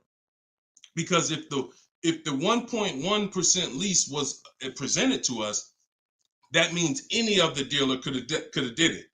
So now we're calling out the 80% and letting them know that if this dealer offered me 1.1%, then you all could have done it too. You're just choosing not to do it, in which case that's what the 80% do. So we counter every single one. We even counter the lowest one. And some people in the group will say, Deshone, man, this dealer is the lowest, man. Should I be countering them for another $50 less? I say you must counter. Because you don't know if there's another $10, $50, $20. If you don't counter until a person tells you there's no more room, even if they're the lowest, that's not the best deal. So sometimes you counter the lowest offer, and the lowest offer will be like, listen, man, I gave you my best shot. I got nothing else. We know they're telling the truth because we got 4 or 5 other offers that are much higher than that. Sometimes they'll be like, listen, I can't do that $50. I'll get you another $10. That's the best I got. We know they're telling the truth because all the other offers are a whole lot higher. So that's the way the counter offer calculator works. It's gold. It's gold. So all right, we had an hour and 19 minutes. We try to keep these broadcasts about an hour and 15.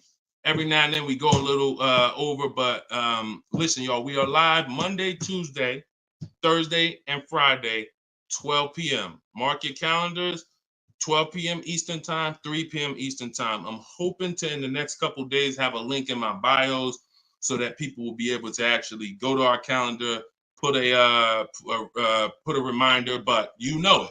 12 p.m. Eastern time, 3 p.m. Eastern time, Monday, Tuesday, Thursday, and Friday. And this whole broadcast is sponsored by, if you just jumped on, I'm the creator, I'm the author of the book, the digital book, Cars from Home, 7 Steps to Saving Time, Money, and Avoiding Dealerships. You can get it for 75% off. It's normally $97, but as long as you get there before the timer hits 0, you can get it for $24 in my TikTok bio, in my Instagram bio, or you could go to deshonesbook.com in the comment section on YouTube or Facebook, get your copy for 75% off. I'm also the creator of the Cars from Home video library, and I've coached over probably 1,500 people now since 2021. So we've been doing this. Everything I'm teaching you is proven. And I'm going to tell you, just like I tell my coaching students, when you get my book, see, I don't do questions and answers for my book, y'all. See, there's people who DM me. First of all, I don't even see DMs. The reason why I can't do question and answers because there's no other author that does it. So I make myself available probably more than anybody. But when you buy the book, trust the process. If you don't see me say do it, don't do it. Do everything I say do. I tell everybody, even if they're in my coaching programs, you must trust the process that I'm giving you, and you got to unlearn your old process. Don't even think about your old process. Use my process, and I'll lead you to where you want to be at. Guaranteed. All right, so get your copy. I will see y'all all on the next broadcast. Tell your friends. Welcome to the new followers. Welcome to the new subscribers on YouTube. I appreciate y'all. We'll be back for episode 5. God bless you.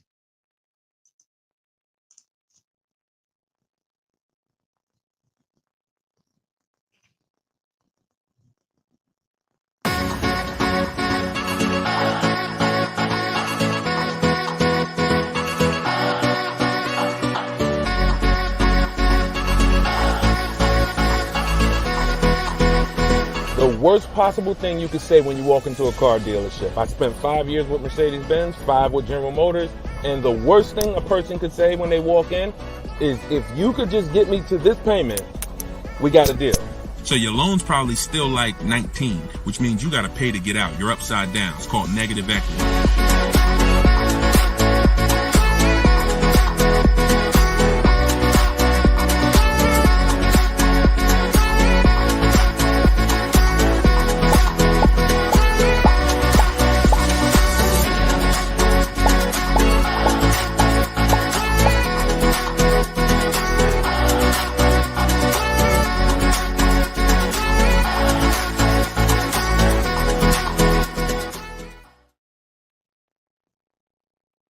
What's going on? What's going on? Welcome everybody to Wednesday, 12 noon car shopping Q&A. This is episode 5. We do these live shows 12 p.m. We're not going to usually be doing Wednesday, but I said, you know what? Let's throw in a special 12 p.m. Wednesday. So we are actually live. I know some of you may watch the broadcast because we do rebroadcast these lives, but this is actually live, and we're going to be taking questions right now. So as you come in, if you could hit the share button and tag a friend. I'm just getting us up on TikTok right now. I got to make sure I keep people out who are under 18. So come on in. I'm going to share this. If you don't know me, if this is your first time seeing a show with me, type the number 1. Type the number 1 if this is your first time. Welcome back to people who have been here with us in the past or on previous shows. My name is Deshone the Auto Advisor.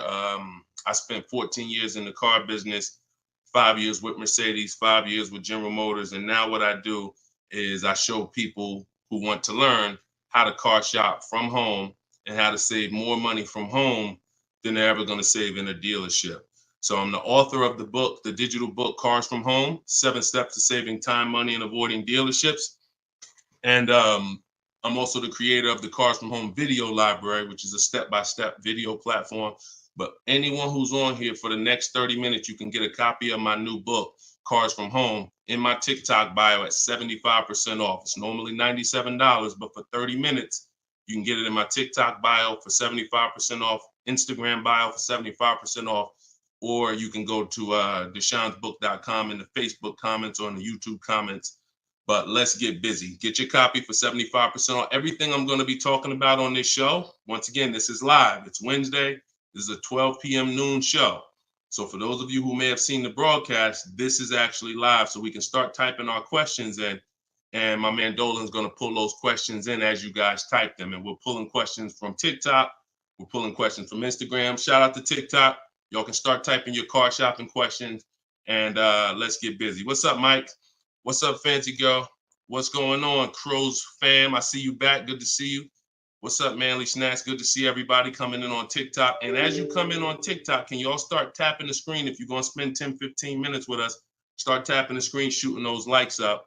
And then my man Dolan is going to bring in the first question when y'all type it. So Instagram, make sure y'all typing. Sometimes Facebook and YouTube, we notice y'all are a little slow. We need y'all to get a little faster because TikTok always types their questions fast, and Instagram usually types their questions fast. But Facebook, y'all got to get a little faster with y'all questions. So we know that y'all going to step up today and start getting your questions in.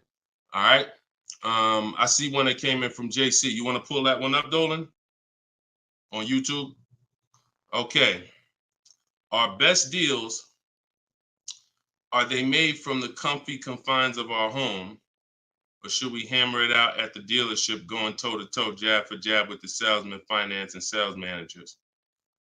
Well, you have no leverage when you're face-to-face with someone. And leverage is what gets you good deals. Leverage is what, oh, we up to 500 likes on TikTok already. Shout out to y'all. Keep tapping the screen. Appreciate y'all. And tag a friend. Everybody bring your friends over. They need this just as much as you do. So what JC from YouTube just asks is it better? He's basically saying, am I gonna lose something by not being in the dealership face-to-face with a car salesman? You know, am I losing something? And it's a good question, but you're losing something by being there. And let me explain why. You're losing something by being there because your leverage in a negotiation, it comes from you talking to other people and having other offers. Let me give you a real example so that you can really understand that. When people are negotiating for your business, you're going to save the most money without trying. You go into the supermarket. Do you have to try to find the best deal on laundry detergent? Do you have to try to find the best deal on, anything, spaghetti sauce? No. Why? Because companies are actually hoping that you look and see that they're the best deal. Hey, look, we're on sale this week. Hey, look, choose us. They're trying to get your attention. They realize they're competing with all these other brands and they don't mind. So even with a TV, I always use a TV for example. If you go out to buy a TV right now, is anybody on here worried about overpaying for a TV in 2024? Anybody? And I always want to remind people, as you new people come on, this is live. This is Wednesday, our 12 p.m. live call. So our 12 p.m. live show. So you can ask your questions. This is not our rebroadcast. So what is anybody on here worried about overpaying for a TV? Anybody? No. Why is that? Because you already know that companies are competing to sell you a TV. Sony, TCL, Samsung, all of these companies are competing. Therefore, you're not gonna overpay. That's what we bring to car buying. In a nutshell, y'all, if I can wrap up what I'm trying to show you with Cars from Home, the reason why my brand is called Cars from Home, my book is called Cars from Home, my library is called Cars. The reason is because it's a mindset. It's a mindset. You're bringing the same mindset you would bring to shop for your TV to cars. And you don't overpay. You don't have anybody on here worried about having buyer's remorse for the TV. Look, Fancy Girl, Kiki, no. Look, RJ Newscom, no. Look, Patrice on Instagram, no. So no one on here is worried about overpaying for any of these items that years ago, we used to be worried about overpaying for TVs, but not anymore.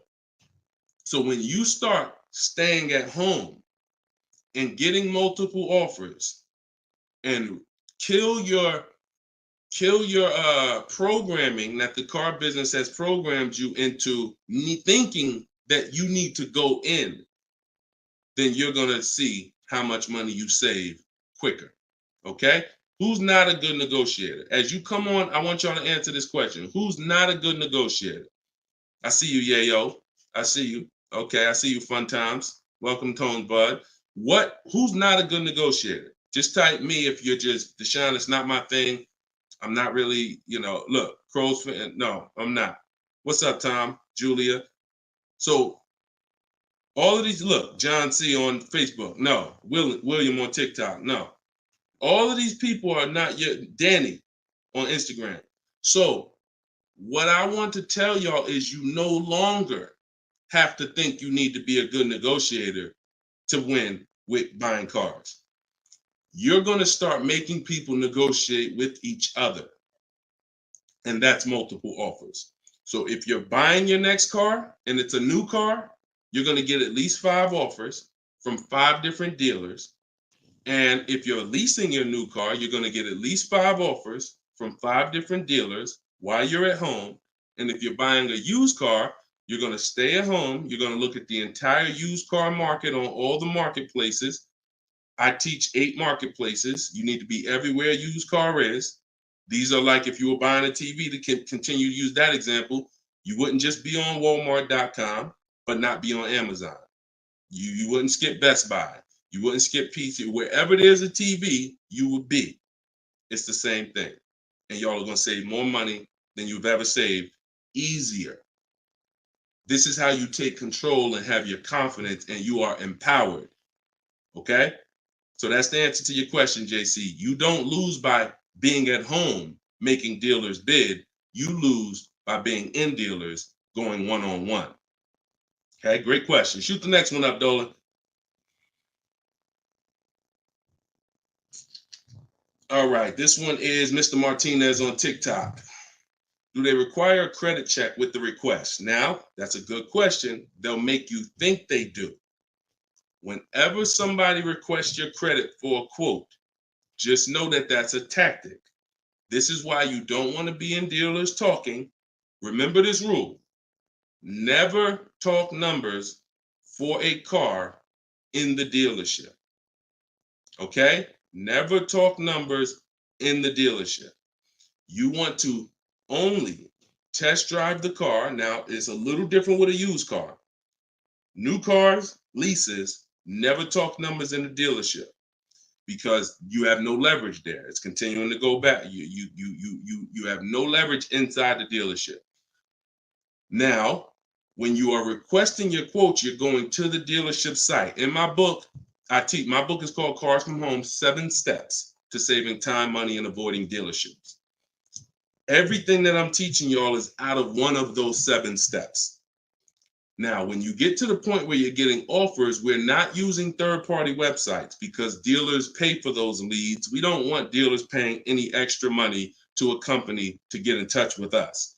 We want to go direct to dealers' websites. This takes 20 minutes. If you do it my way, you're going to the dealer's website. In my book, I have a link to the dealers, each brand. You put your zip code in and it'll pull up all the dealers. Now, as you go to these dealers' websites, you're doing a copy and paste. Copy and paste. And now, what are we saying in that first message? What we want, what we're looking for, when we can purchase. We're not talking about numbers yet. We just want to see who has a car. Now, once we see who has a car, now my strategy that I like you to start using, and some of you who have my book, you've used it already, is the 25 to 5. 25 to 5 is when you're connecting with 25 dealers online, and the goal is to get 5 offers. So, and the reason why we get 5 offers is because 80% are overpriced. So 4 of those 5 offers are usually going to be overpriced. That's when you know you did it right. So when we're getting our quote request, one dealer might say, oh, I can't do it without credit. One of the things we say when we're requesting quotes for a lease is assume tier 1. Now, for those of you who are purchasing, not leasing, you're going to request quotes all in, taxes, fees, everything in. Now, there are people who are going to try to knock you off your game. Some of you know, if you have my book, I have scripts for everything they're going to say, because I used to have to use these templates. You're going to hear stuff like, oh, we need you. When can we get on the phone? Can we just have a quick phone call? My script for that is, I'm going to be handling my whole process from home. I'm only going to be talking to the person who actually makes the best offer. And then you always end with a question. So you will always ask. You never want to end your communication online just end with a statement, because they're trying to get you on their agenda. You're trying to keep them on our agenda, which is, you're either going to let me know what car you have. Do you have a car that matches what I want? Second, once I confirm you have a car that matches what I want, can you give me an offer for it? That's what we want. And everything we do is to stay on that agenda. Does that make sense? When you're leasing and you're buying new cars, you have to have an agenda, because, again, I'm trying to teach you, I want you shopping with strategy. I've been doing this, helping people since 2021. We've helped over 8,000 people, probably 6,000 with my book, another 2,000 with our video program. So this, we know, works. I'm not telling you something that I'm hoping works for you. You just have to do it. But what you're going to have to do is stick to the agenda and realize that my only two purposes is to find out, does a dealer have a car that matches what I want? And can you make me an offer on it? That's it. And now I have scripts in my book that do that. For all of you who just came on, this whole show is sponsored by my new book, Cars from Home. And you can get your copy for 75% off. It's normally $97. It's a digital book, because I need to update it as things change in the market. And if you got a print book, if I printed a book and now I mailed you a book, now you got the book and it works now, but when you go to use it a year from now, some things may change, some websites may change and whatnot. Now you got to buy another book. So this book is a one-time, you get upgrades as I upgrade it, and I probably updated it at least 4 times since I launched it. So get your copy for 75% off in my TikTok bio, but you only got 30 minutes. Once 30 minutes passes, it goes back up to $97, which is still a great price, by the way, because you're going to save thousands of dollars using it in my Instagram bio and my TikTok bio. So you're never getting to the point, Mr. Martinez, where you are giving a person an opportunity to run your credit, because everything you're doing is at home requesting information. So as long as you get into the business of being at home, writing and requesting prices and seeing which dealer is going to offer you the car for the best price, you're never going to be in a position where you need to be giving your credit, because there's no reason. And if you give your credit, you really fell for the game, because now they locked you into them, which is the goal. So no reason for everybody, no reason to give credit to give somebody our credit to get an offer. All right, go ahead, Dolan. Next one. Type your questions. I see a lot coming in from Instagram. I'm in the dealership right now. Vital on Instagram. Keep that up. Keep that up, Dolan. Vital just said I'm in the dealer right now. Now, if you're there negotiating, then you're never going to get the best deal. You're never going to get the best deal. Understand, y'all, I'm not playing games. For those of you who don't understand what we really do here, like, this is Greg right here. Greg used our strategies. He got a $56,000 Kia EV6 win. He got it for $527 a month on his lease, no money down. That's through bids. That's not through negotiations. Danielle's lease, $44,000 Audi A3. She got it for $550 a month, no money down.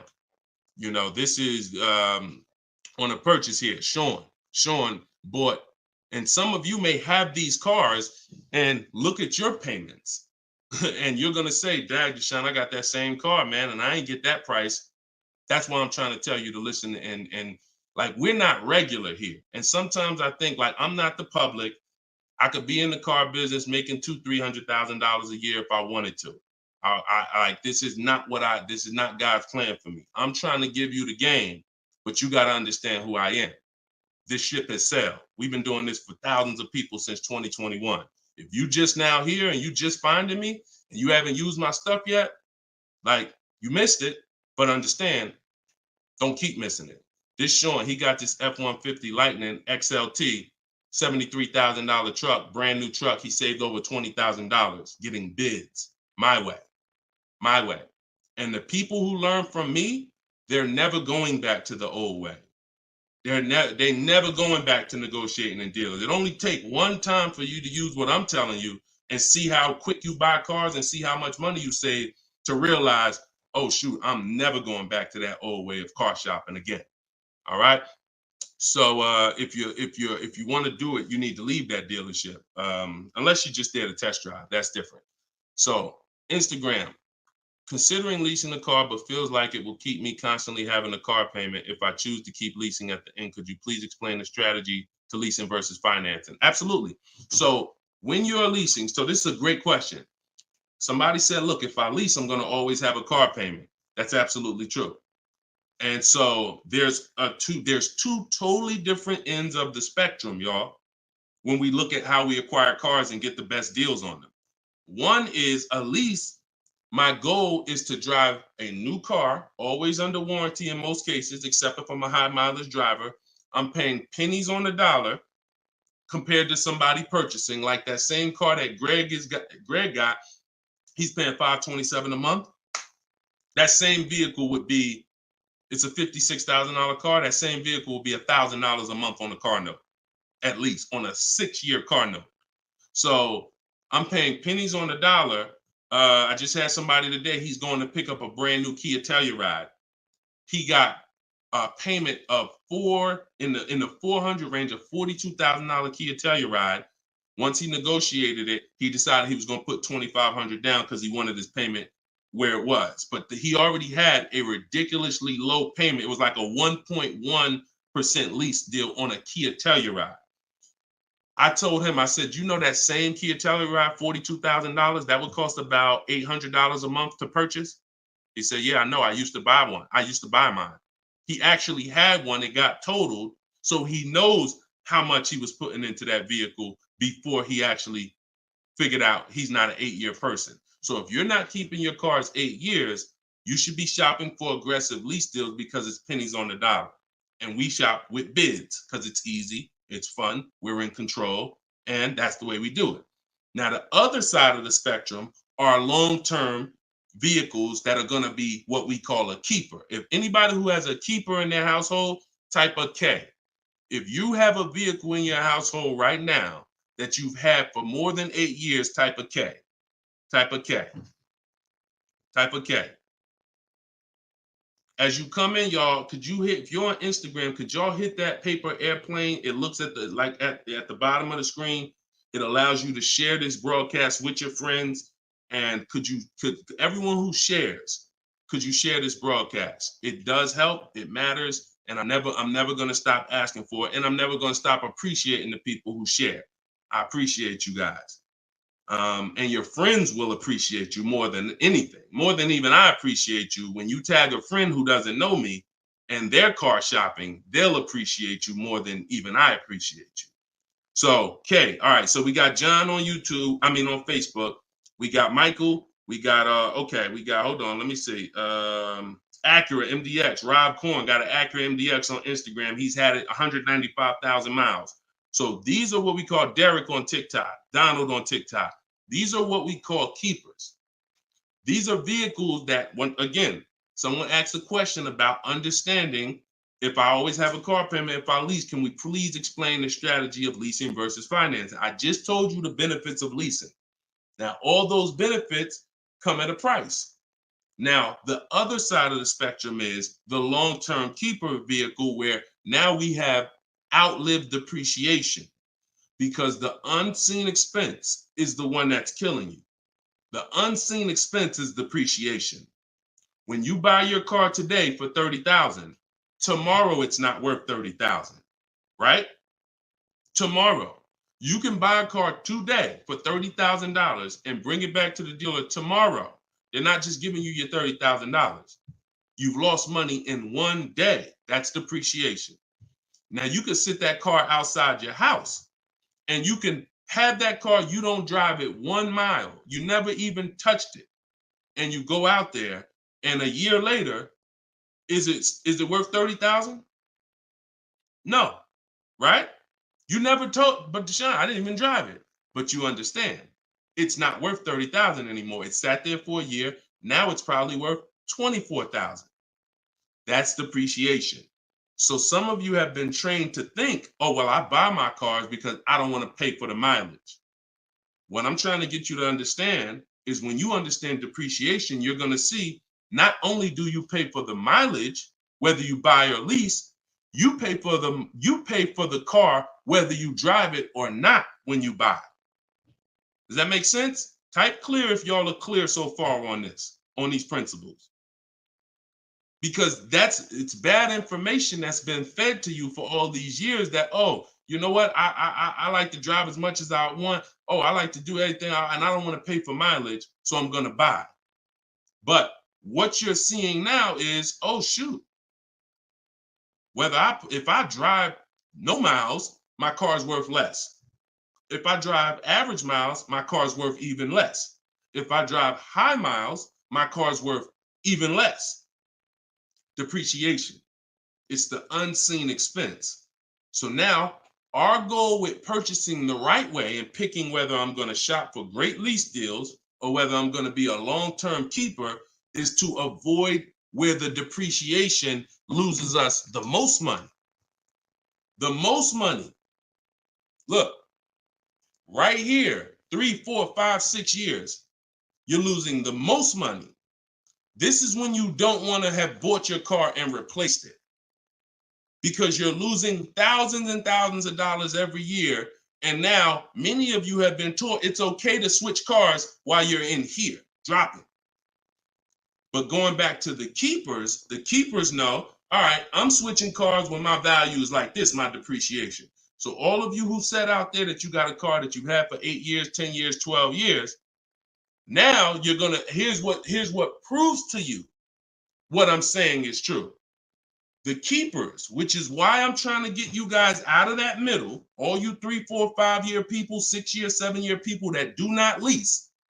You don't keep your cars long enough to outlive this depreciation, but you don't lease. You're losing the most money by far, thousands and thousands of dollars every car you buy in resale value, because you flip cars, try to trade them in while you just lost thousands and thousands of dollars.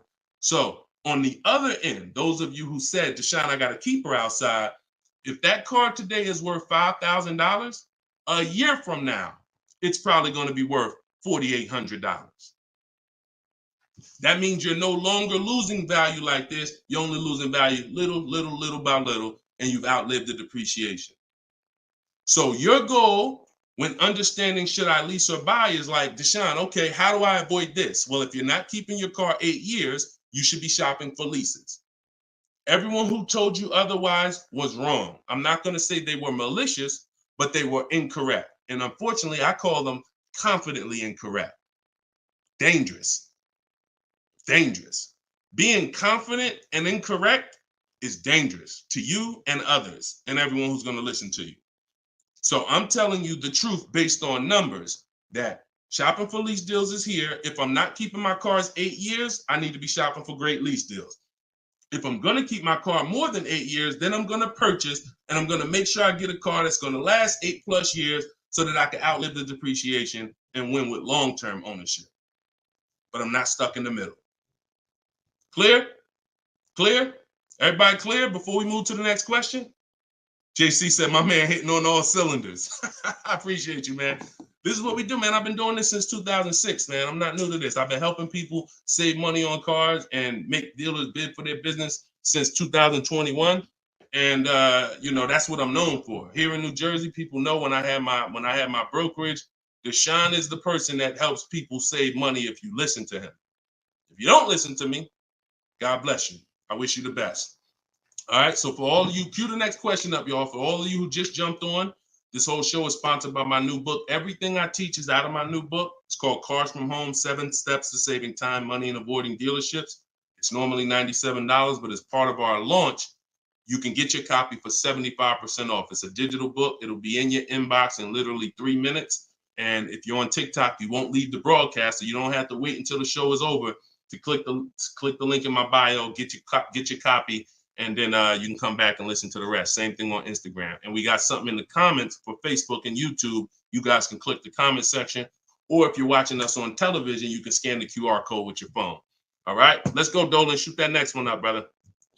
Let's keep these questions coming, y'all. Keep typing them. And again, we're live right now, Wednesday. This is our Wednesday 12 p.m. live stream. I want to make sure I keep saying that because we broadcast these shows all day long so that some of you could tell your friends if they missed the live show, they can still see the broadcast. But right now, it's Wednesday, and this is our 12 p.m. live. So ask your questions. This ain't a rebroadcast. JC said, could you please share with us your insights on how to best eliminate dealer add-ons, addendum lists from the deal?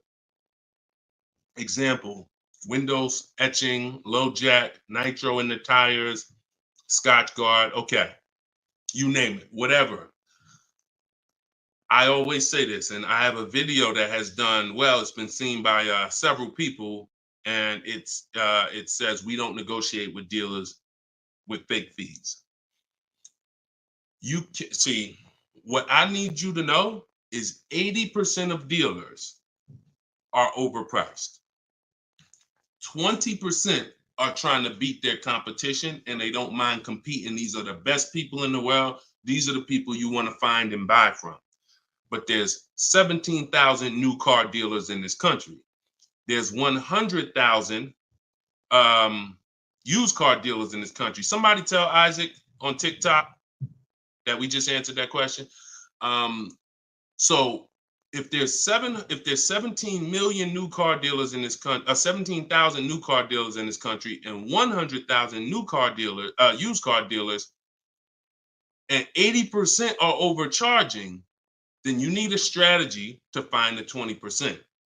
That's another reason why you cannot walk into a dealer and think you're going to get your best deal, because you don't know. You have a much higher chance of finding an 80% than you do a 20%. Does that make sense? It's more than likely when you walk into a dealer and you request a quote, or you request an info, even the dealer that you've been buying from, they're going to say, it's more than likely you're dealing with an 80% dealer, just based on the sheer numbers. It's not 50-50. And like I said, I've worked with 8,000 people since 2021. We have the data to show this is not 20% is who you're looking for. That's who we're looking for. So what we do is we need to sort for them. We're not looking to walk in. We're looking to stay at home and sort for them. The 80% are going to do what the 80% do.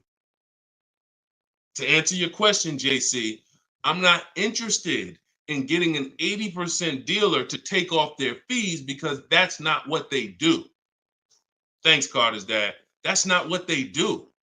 They charge fees. People pay fees. People who walk into them and buy the old-fashioned way. Your friends. Some of my friends who don't know me, most of my friends know me though now. So, pretty much everyone that knows me in real life uses what I teach. But some of your friends, pretty much any of your friends that ain't doing what we teach, they're out there walking into dealers. And the 80% are going to do what the 80% do, as long as people keep paying it. As long as people, all right, man, well, look, you're going to have to take some of that off. It's made up to begin with. So how do I win if you're taking off $2,000 of fees you made up, and then I think I won? How's that a win? So the tactic is, the worst kind of people are going to start so high. It's called padding the deal. So when you walk into the dealership, I'm padding the deal if I'm the worst kind of person. If I'm somebody who I bounce from dealer to dealer, I make a lot of money, but my customer service scores are low, but I make a lot of money, so I always have a job. Now what I'm going to do is, you're going to sit down, and I'm going to say, all right, which car are you looking for? Which car are you looking for, Diana? All right, Miss Roberts. All right, here's what we're going to do. Okay, so it's going to be working out about $650 a month. All right. Shoot, that seems kind of high. Here's the problem when you're in a dealer. You don't even know if $650 was the right starting point. Maybe the real starting point was supposed to be $550. But I'm going to start you at $650 because I know psychologically you need to think you won. See, pay attention to this. Pay attention to what I'm telling you. Selling you a car, the way the car business has programmed you, it's not about you winning. It's about making you think you won. It's a psychological game that car salespeople are trained heavily for. So when you come in and I tell you it's 650, or when you look at that car and you see it and you're like, the window sticker says 42, but when we sit down and I say, okay, we got this fee and we got that. All right, so asking price is 45,700. And you're like, wait, but the window sticker says 42. But yeah, these are the add-ons that we have. All right, now I'm starting so high that I can take off money to make you think you won, and I still end up winning because I really didn't take off anything. So this is why we don't play the games of back and forth with fake fees. What we do is we sit at home, we get bids, we look at, if we're looking at pre-owned cars, we're looking at the marketplaces, we're narrowing it down, because my strategy for shopping for used cars is different than new cars. New cars and leases, we use something called the 25 to 5 strategy. That's when we reach out to 25 dealers to get 5 quotes. Used cars, we use the multiple marketplace strategy, where we go to all the used car marketplaces and now we look at what the low price is in the market and we sort it down to our top 3, top 5. And then we take it, we got to make sure there's no fake fees on them, because that's a tactic they'll use on used cars. Fake fees, put a price out there. So everything is a screening process. That's what I want you using, a screening process, a sorting process, so that the best deal reveals itself. You don't negotiate for it. But we don't try to turn 80% dealers to 20%. They're never going to be that. Maybe they will if we change the whole industry, and they won't be able to keep their job if they don't change. But for today, 80% dealers are going to do what 80% dealers do. That's not our job. Our job is to find the 20%. Clear? Good question. Great question. Shoot the next one up, Dolan. We're live, y'all. This is Wednesday. This is episode 5 of Car Shopping Questions and Answers. We don't usually do a live show Wednesday. It's usually Monday, Tuesday, Thursday, and Friday at 12 and 3 Eastern time. So that's the schedule. If you're like, man, Deshone, I want to make sure I tell my coworkers, I got people in my church, they need to see this. Tell them Monday, Tuesday, Thursday, Friday, 12 p.m., 3 p.m., we're here live. But all day long, we rebroadcast these lives so that even if they miss it, they can watch the show and watch the rebroadcast. Go ahead, Dolan, shoot the next one up. What if your car is damaged and you want to trade it? Okay, great question. And what you'll notice is a lot of people are going to ask the same question you have, because many of you are in the same situation. So what if your car is damaged and you want to trade it? It depends on how bad the damage is affecting the value, in my opinion. So let's say you have a vehicle that is barely drivable. You're selling it in its worst condition, and it's making, example, let's say you got a BMW, older BMW, the transmission's slipping, or the transmission's out, it doesn't drive, or it needs an engine. Something where literally the integrity of the car is totally compromised. That car is almost worthless. That car is going to be worth $500, $1,000, depending on the year, the mileage, $1,500. Meanwhile, if you put a used transmission in, this is why I'm an advocate. I preach you should always have a great local mechanic, a great local service shop in town that you use when your car has no warranty left. You must have this if you truly want to win, because these guys are usually 30, 40% of what a dealer is going to charge, because they don't have that overhead. So what I'm doing, if I got an older BMW, no transmission, a Nissan, no transmission, I'm going to get a transmission from a salvage yard to get a used transmission, a used engine, pay $2,500, drop that in, and then sell the car like that. And I can tell you that that's what my father did. Like, my father bought a GMC Envoy 2009, maybe 4 years after he bought it in 2013. So it was 4 years old when we got it for him. Then maybe 3 years after that, the engine went. So he got a used engine. He's been driving that car since like 2017 with the used engine, and he's getting ready to sell it, and he'll probably get $4,000 or $5,000 for it on Facebook Marketplace, because he's a low mileage driver. So you see how literally he could have went from switching a car when it was in its worst condition taking a loss for it versus investing the right money with the right person, getting the right engine, right transmission, drives it for a couple more years, and then can still pull a couple $1,000s out of it. Y'all clear? Y'all see how? Y'all see how? Type dollar signs if you understand that. That's the win right there. Not taking the loss and saying, all right, let me just get out of this car, it doesn't drive, and just taking the L. Big financial loss. Now, if you don't have major damage, then I wouldn't say fix it. If you're gonna go and you got a couple nicks on the car, then it might cost you $500-600 to get the nicks touched up, but then the value of the vehicle only changes by $500-600. So it was really a wash. You put 500 out, the car's worth 500 more. You want to only repair stuff that when you spend the money, you get double back what you spent. I put 2,500 in, it increased the value of my car by $5,000. And that's typically my opinion and my rules on how I like to operate when it comes to damage. Yes, I'm actually live right now. And why is your name the Auto Advisor? We got the Auto Advisor on TikTok. Go ahead, shoot the next one up, Dolan. All right, this one from YouTube. Alberto Romo. My car has some equity. Dealer called me if I want to trade it for a new one. Car has less than 30,000 miles. Should I do it?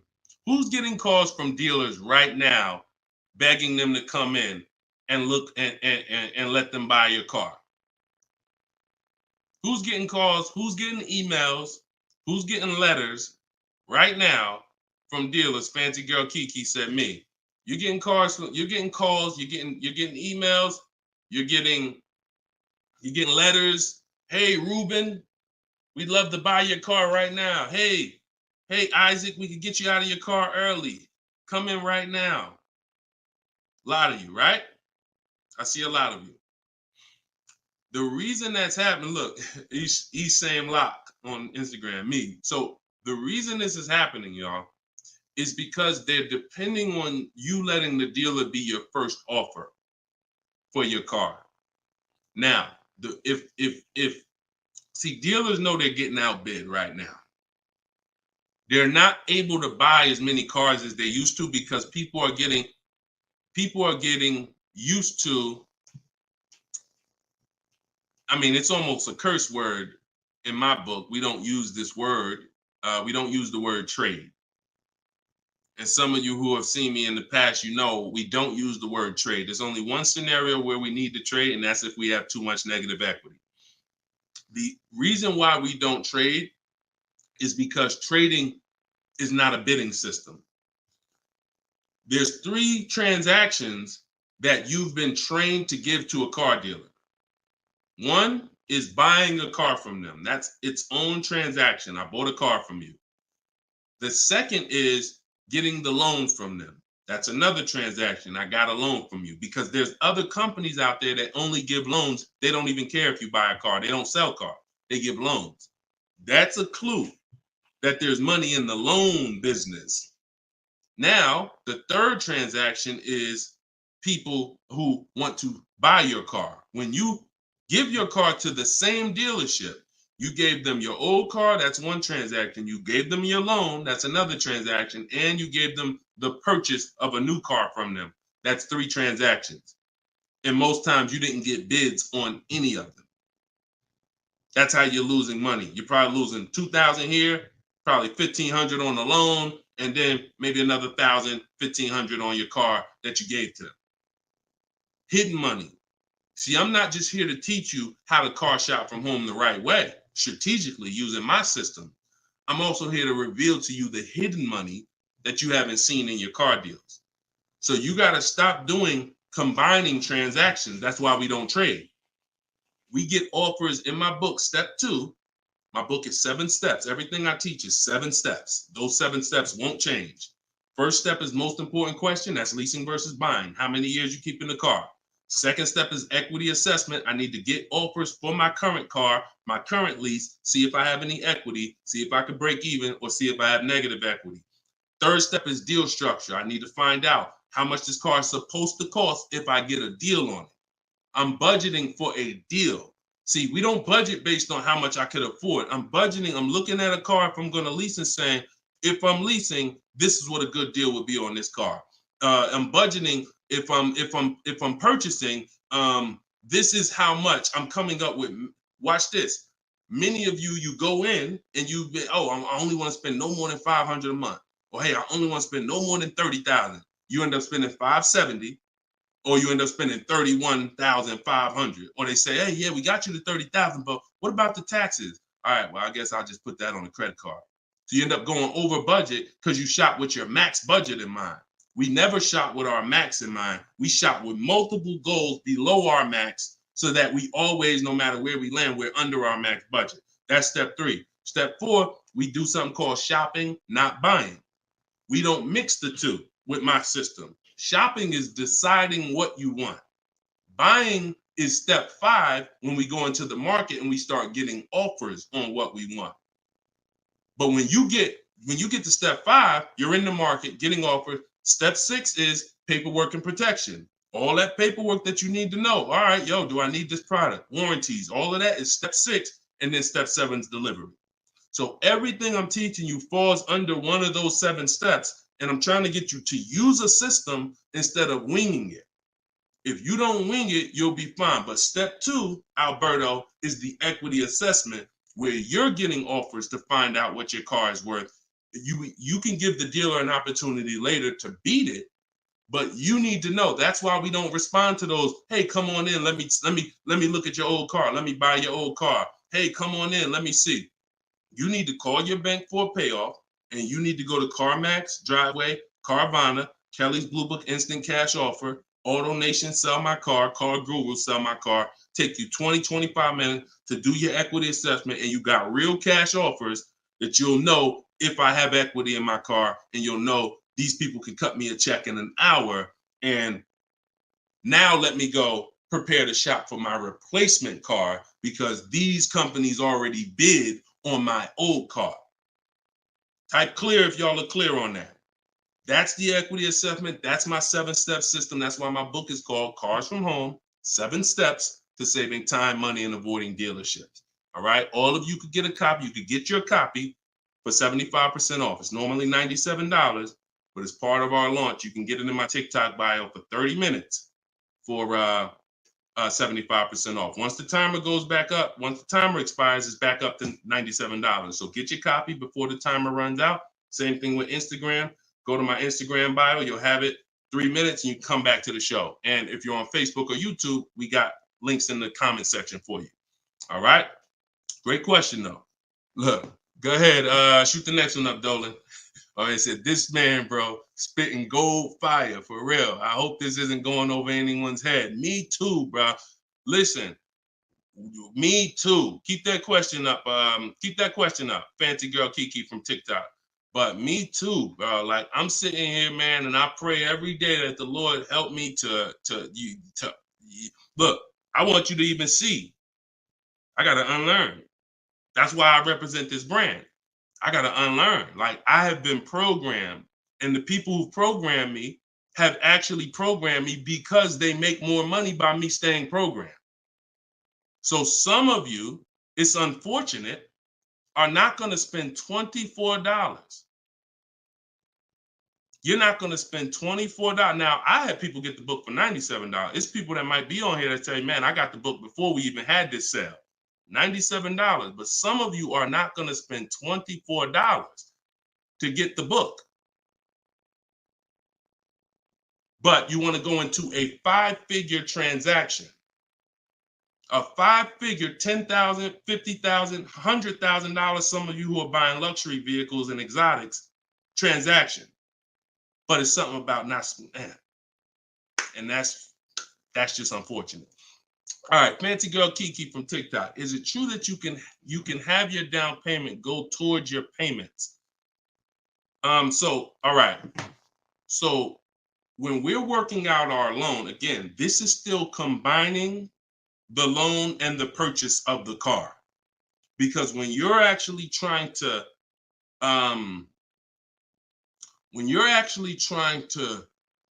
figure out and hope your down payment goes towards the payments and actually goes towards the car versus you basically just giving it to the dealership or maybe losing it to, not going to the car, you're mixing. Because when we're shopping, we have loan. When you buy your car, if I'm financing, right? Give you an example. When I bought my Infiniti truck, I'm shopping for the car. Once I get the car, now, and I use my perfect budget calculator. It's in my book. It's a calculator I created. See, that stuff I can't even explain on this show. I can't explain how a calculator that I created works. It's a surprise when you get there, when you're reading and you're like, oh, this is a calculator. I've never seen nothing like this before. I know, because I made it. And I got like 5 of them in there. So, but when you're trying to do what it does, I can tell you how to do this manually to some degree. When you got to know what you can spend. That's why we have that budgeting exercise where in order for me to be at a $450 a month payment, I can't get any more than a $22,000 loan. If I get more than a $22,000 loan, then I'm going to have more than a $450 payment. So now you might say, okay, 6 years though, because if I go 6 years on the loan, then maybe I could get like $25,000 depending on my interest rate. But I need to know how much car I can buy based on where I want my payment to be. So now once I establish that in a budget exercise, you can do that with some calculators online, try to, but you have to account for taxes. The reason why these calculators don't work well, because they're not going to account for the taxes. They're not going to account for, any down payment you want to put in, and they're not going to account for any equity you may be getting. And then they're not going to give you these goals for, all right, a 5-year loan or a 6-year loan is 2 different prices. $450 a month for 5 years is not the same as $450 a month for 6 years. If I get a car at $450 a month for 5 years, I got a better price on it than if I got it for $450 a month for 6 years. So these are the things that you kind of got to have in your budget so that all right, this is how, because it does me no good to know that I could go and spend $35,000 on a pre-approval. What does that do? How does that equate to what I can actually spend? I don't want to spend $35,000. That's a $700 a month payment. So, but once you establish the budget on how much I can spend, now you go find the car. So I'm shopping for the Infiniti, and I'm shopping knowing all of these cars are within my budget. Now, when I actually get the car, now what I'm doing is going and I'm finalizing my loan and having multiple dealers, multiple banks and credit unions give me offers for my loan. Everyone can run my credit with a hard pull because I'm within the rate window where it's not going to affect my credit negatively. It's only going to weigh as one hard pull. I know you have heard, oh, don't let all these people run your credit. If you do this right, according to how you're supposed to rate shop, you can Google rate shop. In fact, I'll show you right now. I'm going to share my screen so y'all can actually see. See, it's the information you don't know that's costing you. It's the information that you don't know that is costing you. Look, if I go to Google and I type in rate shopping, Experian. Experian has a whole article. Let me know if y'all can see my screen. Hold on. Oh, wait, hold on. Entire screen. Look. So I go right here. Rate shopping. They have a whole article about how to properly rate shop. And let me see. Look, the FICO score window is 14 to 45-day period, depending on which version is used to calculate the score. So we do it in 2 days. We do it in 2 days. So we don't even use the 14-day window. That's why we don't let anybody run our credit with a hard pull until after we already find our car. So now you come in and you are I'm letting all these people run my credit to get their offers for my loan, their offers for my interest. And then what I'm doing is whoever makes the best deal there, I'm calling the dealer and I'm giving the dealer an opportunity to beat it.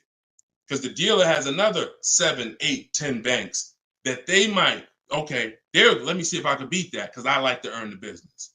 And that's what I call the bank bidding war blueprint. So I'm putting that when you get my book, you actually get the bank bidding war blueprint because I haven't combined it with my book yet. It's going to take me probably about 30 days to combine it into my book. So I just send the book and I send the bank bidding war blueprint. That strategy right there is called the bank bidding war. So we're not worried about if our down payment's going to go to the car, because our loan is always worked out with the bank, not with the dealership.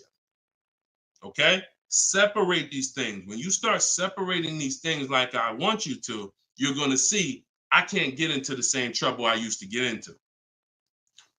Okay? Go ahead. Shoot the next one up, Dolan. Great question. Are you even actively selling cars, or are you just selling books now? No, we're all in the education business. I haven't sold cars since 2020. TikTok, what's the best way to approach a used dealership? From home. All the marketplaces. So you don't want to, if you're shopping for a used car, you cannot afford to miss a place where a used car is. What does that mean? Car Gurus, Auto Trader, Carfax.com, CarMax.com, Carvana, Driveway, eBay Motors. There's 8 marketplaces that we use. Vroom used to be on there, but Vroom's out of business now. So, and we don't use, people will say, why don't you use Auto Tempest because it pulls inventory from all of it. We don't use a third-party site, because what it's doing is pulling, it's not going to pull all the inventory, because no one's going to give this third-party site permission to just pull all their inventory, and now people start going to the third-party site instead of coming to them. So we just go direct to the marketplaces. And then the first thing we're doing, once we know our budget and what we can spend, we're going and we're looking for our car. But we are not going, the first thing you need to do if you want to get, y'all know, like, what I'm famous for is teaching people how to get below market deals from home. Below market deals. When you're getting below market deals, you have to realize there's 2 other categories of most people paying.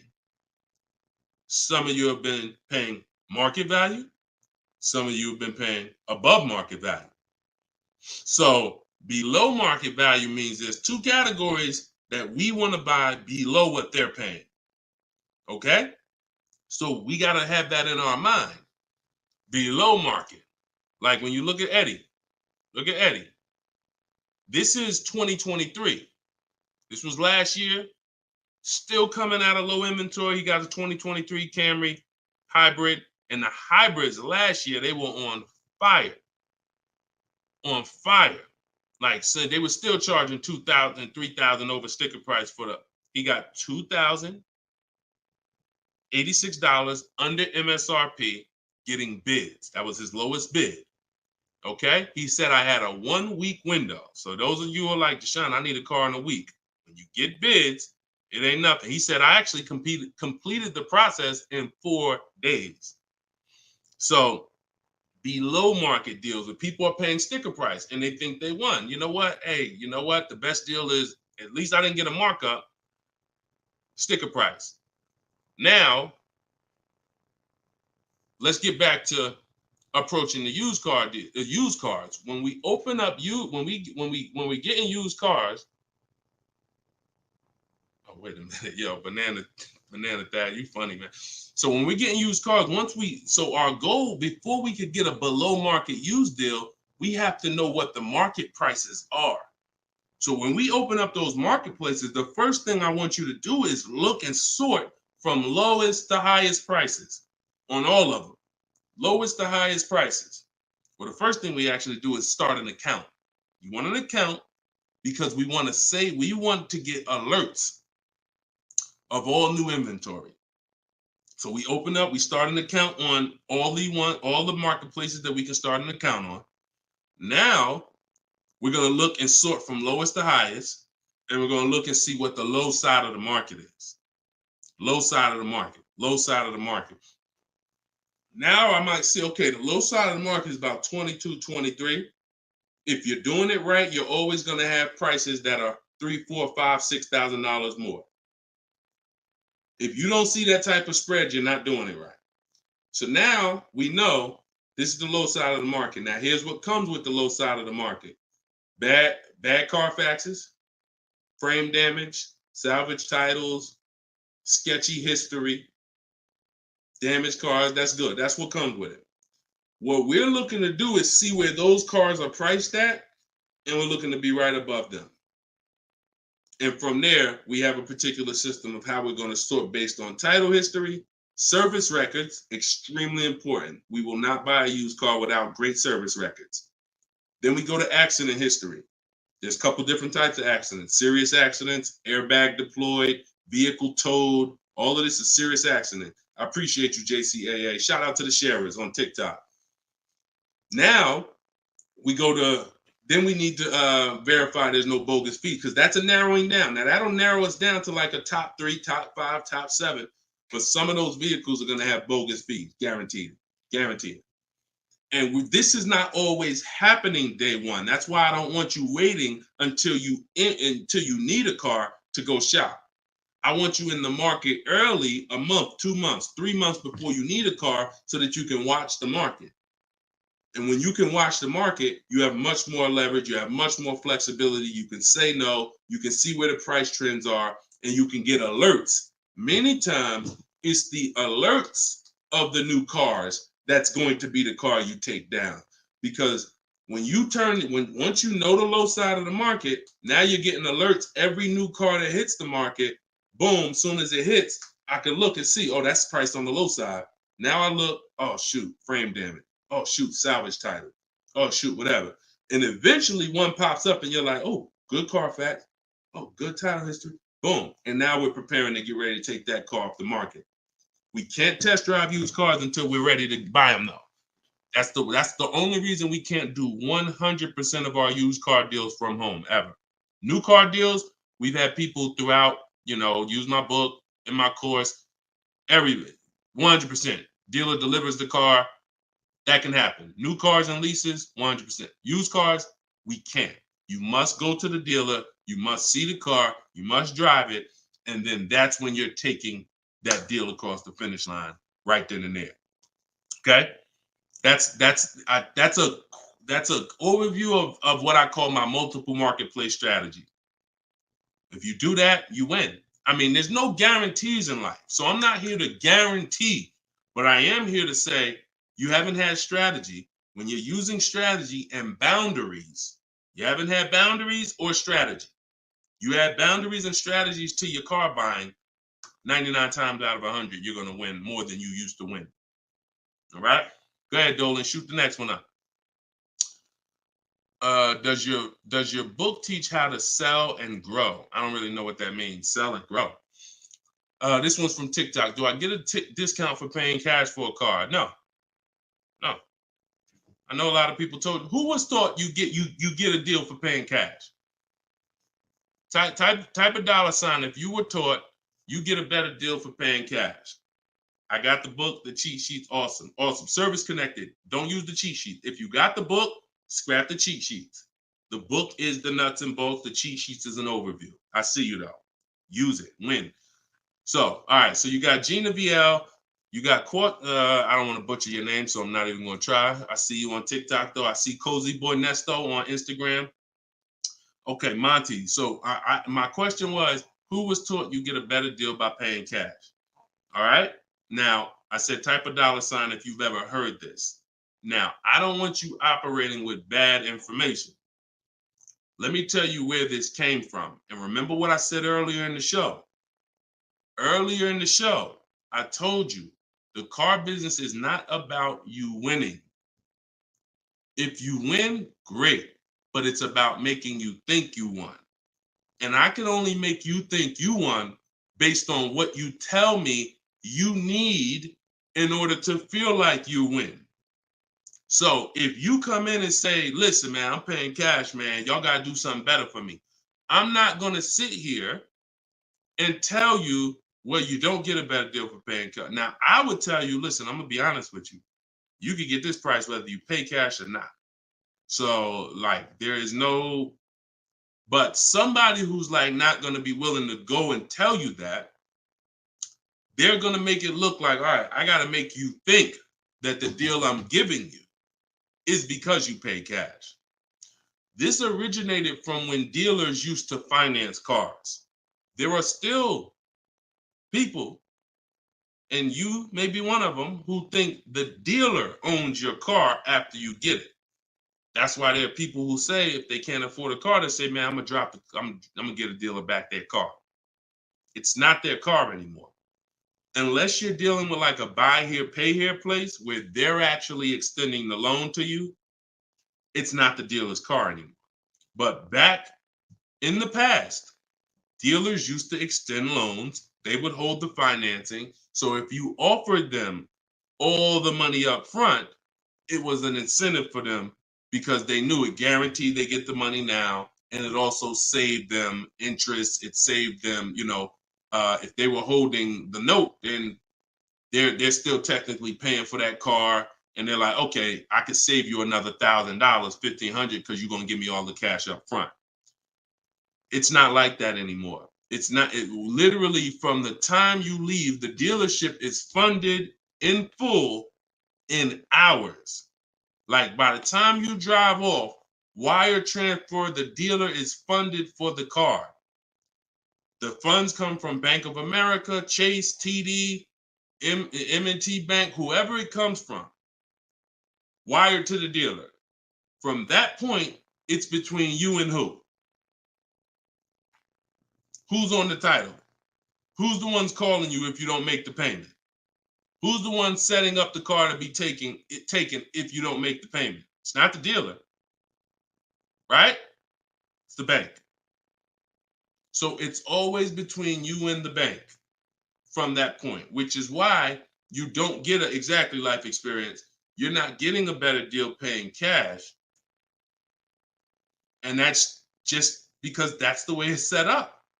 Now, the rare exception that you may see, and this doesn't happen a lot, sometimes there's like a low interest rate. Like when I was with General Motors, we might have like all right, you could get 0% interest, or you could get a $5,000 rebate.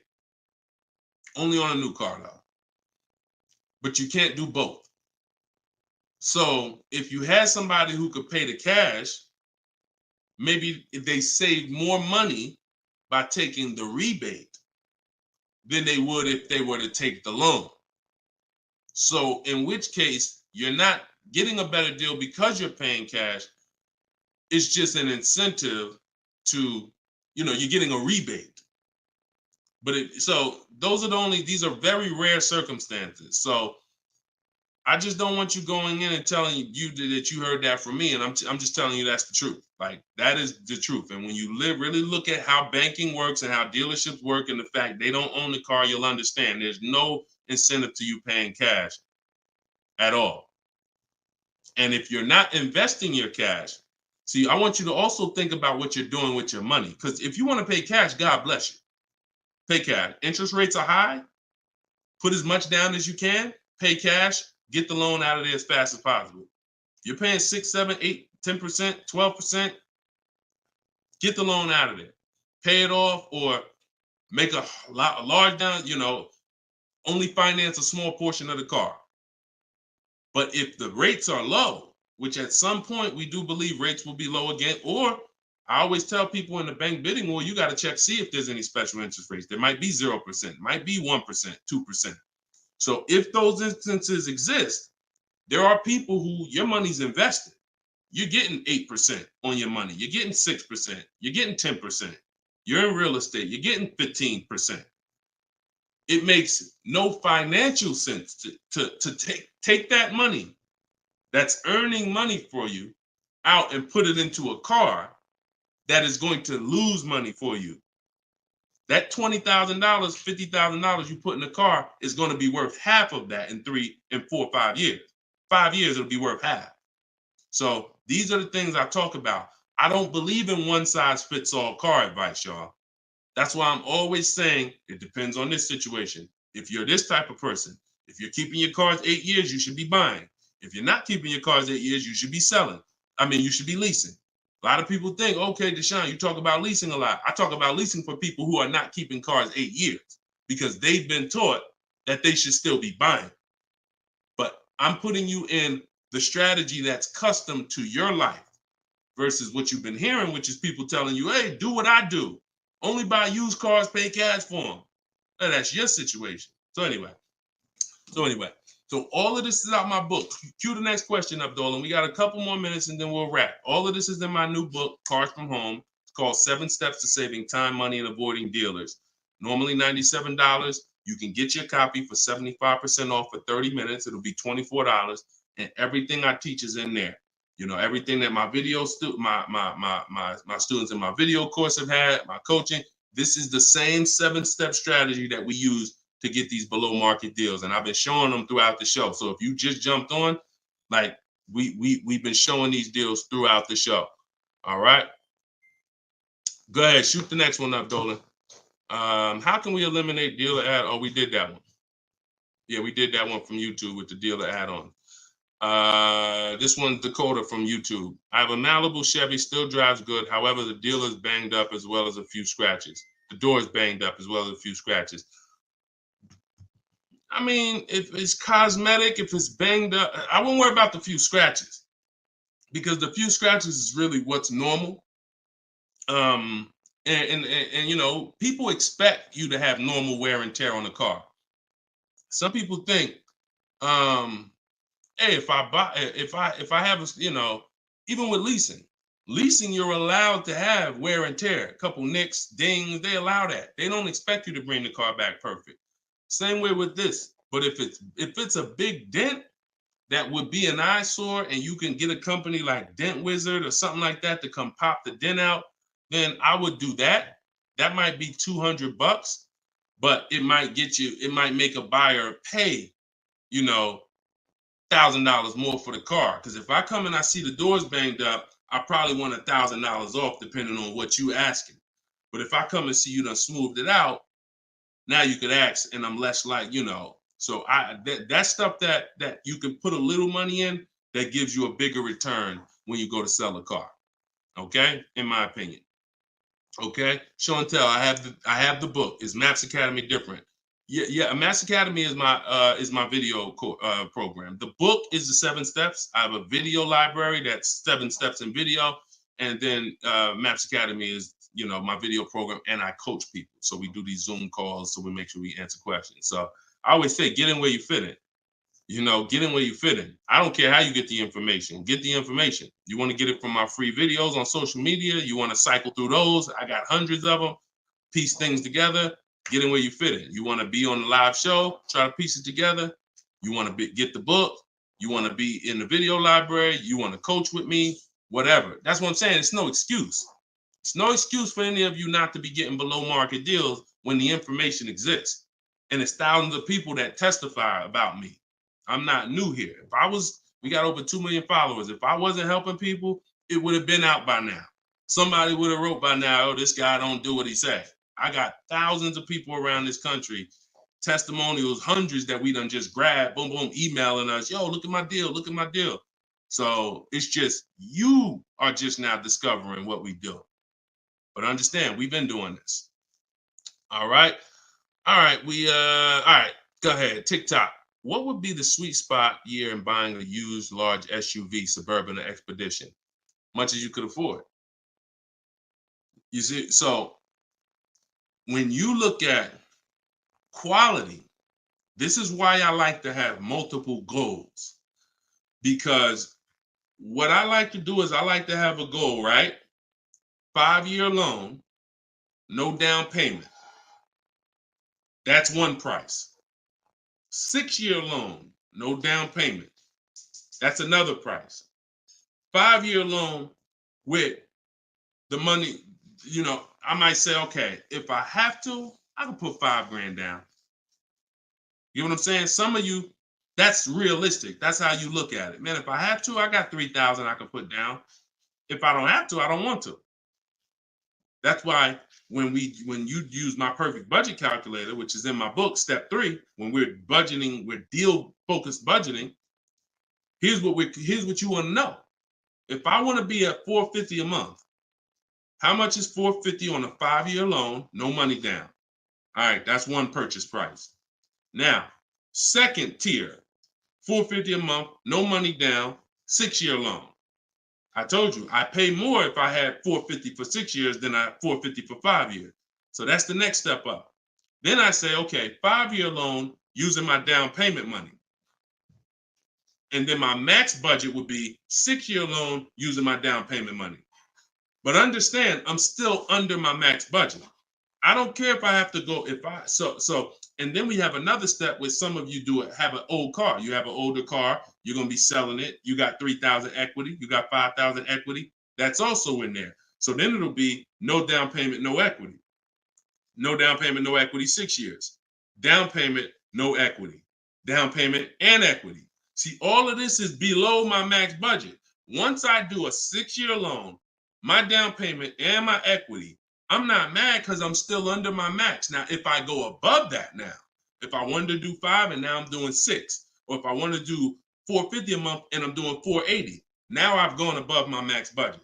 So my system for purchasing, we use this for new cars, used cars. Anybody who's getting a loan, this is what we do. This is in my book. My calculator generates those 6 goals for you. So when we say sweet spot, my first target is that first goal. That's my first target. When I went shopping for my Infiniti, I was looking for a car under that first price. Couldn't find it. Jumped up to the next tier. Couldn't find it. Jumped up to the next tier. And it was my 4th goal is where I found this one at. But I still had like $4,000 or $5,000 more that would have kept me below my max budget. So that's how you want to do it. Shorter loans, no down payment. Longer loan that I'll take is 6 years. I never recommend anything longer than 6 years. And then we start adding those resources that we have to it. And then once we tap out at the top, that's our max budget. 6-year loan, the most down payment money. And then if I have any equity for my car, I'm putting that all into the deal. And then as long as I find a car in any of those, and that's usually like a $10,000 to $15,000 spread, depending on, how much resources you got. That's a couple $1,000s right there. So that gives you the room to bump yourself up without letting a car dealer bump you up over your budget.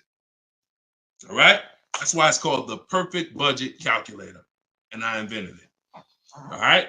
Praise the Lord. Listen, I appreciate y'all.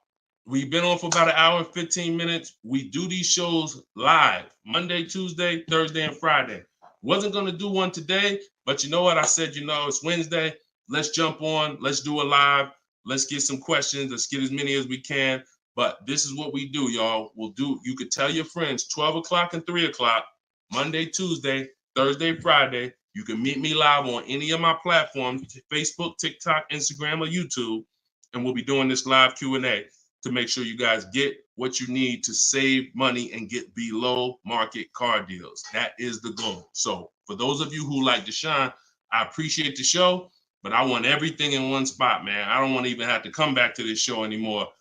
That's all in my new book, Car Shopping. It's called Cars from Home, 7 Steps to Saving Time, Money, and Avoiding Dealerships. You can get it for 75% off in my TikTok bio. It'll be in your inbox, and everyone who gets a car, who gets a book, right when you purchase, I give you a support email. So on that last page, you'll see a support email. If for some reason I don't give the support email out to the public because people just be emailing me with questions and all that, I don't do DMs. I don't do none of that because we got too many people to be doing DMs and all of that. Once you purchase this book, you get a support email. If for any reason your book doesn't arrive in 5-10 minutes, check your spam, check your junk folder. But if it's not there, then email us at support and we'll make sure we get you a copy right to you. All right. So use this information, get your book for 75% off. You won't pay the full $97 in my TikTok bio, in my Instagram bio, or in the comment section on YouTube or Facebook. We got a link in the comments for you, or you can scan the QR code. But that's what we do, y'all. Below market deals. That's the goal. Keep unlearning, keep relearning. I appreciate you. All right. See y'all on the next live.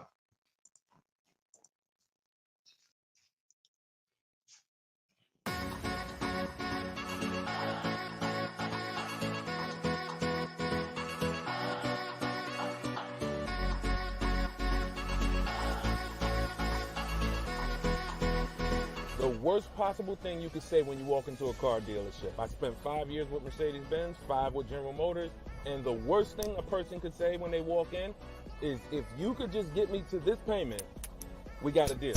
So your loan's probably still like 19, which means you got to pay to get out. You're upside down. It's called negative equity.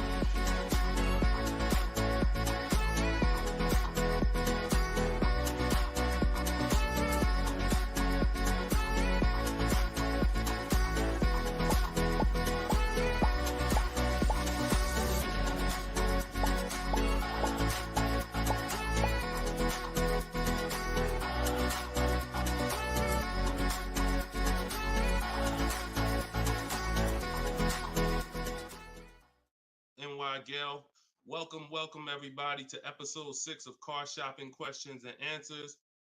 I am your host, Deshone, publicly known as Deshone the Auto Advisor. We do these shows Monday, Tuesday, Thursday, and Friday live at 12 p.m. Eastern Time and 3 p.m. Eastern Time. So I know some of you may see our live rebroadcast. That's for you to tell your friends about. That's when you can't make the show, you catch the rebroadcast. But those are the times that we're live. If you don't know me, I'm the author of the digital book Cars from Home, 7 Steps to Saving Time, Money, and Avoiding Dealers, currently rated 4.94 on Goodreads.com. So thank you to everyone who has reviewed the book, the digital book. All of you can get the copy for 75% off during the show for the next 30 minutes. You'll see when you click the link in my TikTok bio, there is a link, there's a button for you to get 75% off. So you won't pay the normal $97 price. Same thing with Instagram. And you guys on Facebook or YouTube, you can click the button in the comments and you can get your copy. So come on in, start typing your questions. We do this, we do rapid fire Q&A. I see a lot of people coming on the TikTok, and we got Dolan pulling questions. So no matter where you're watching us from, type your questions and we're going to pull them into the live show and we'll get them answered right now. All right.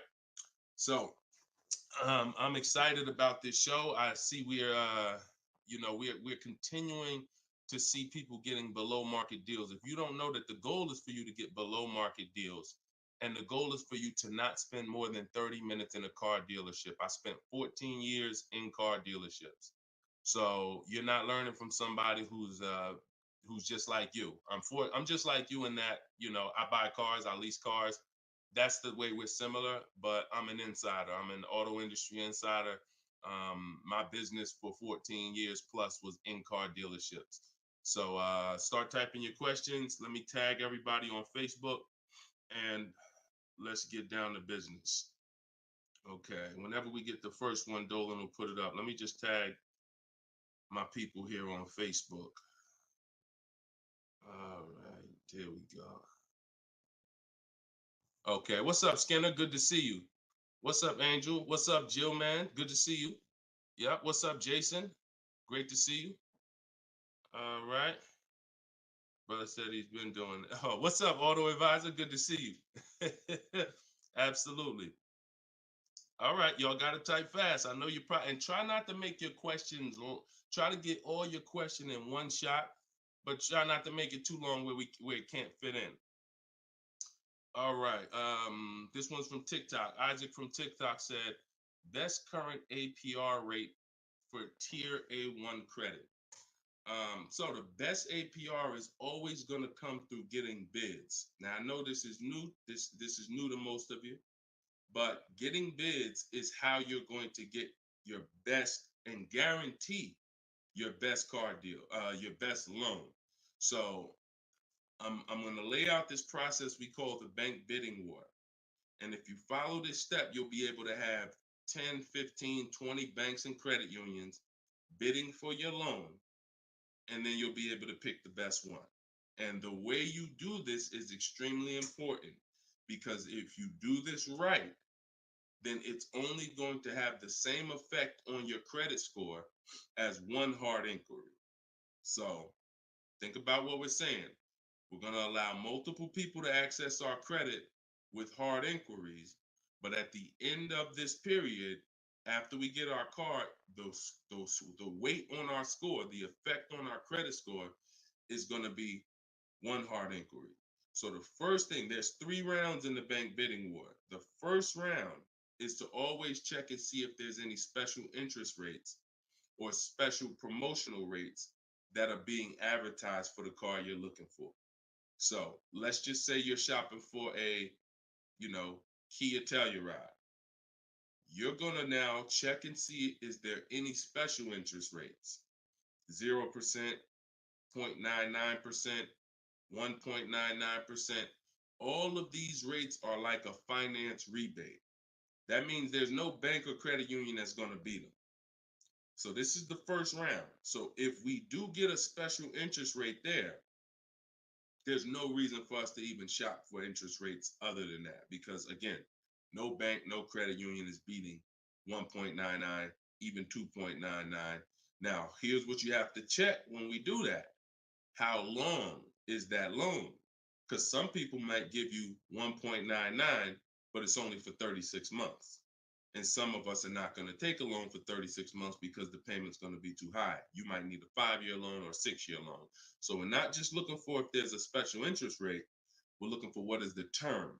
Shout out to everybody coming in. This is our Thursday, April 18th, episode 5, live car Q&A. So we're actually live right now. This isn't a rebroadcast, so you can come on in and start typing your questions.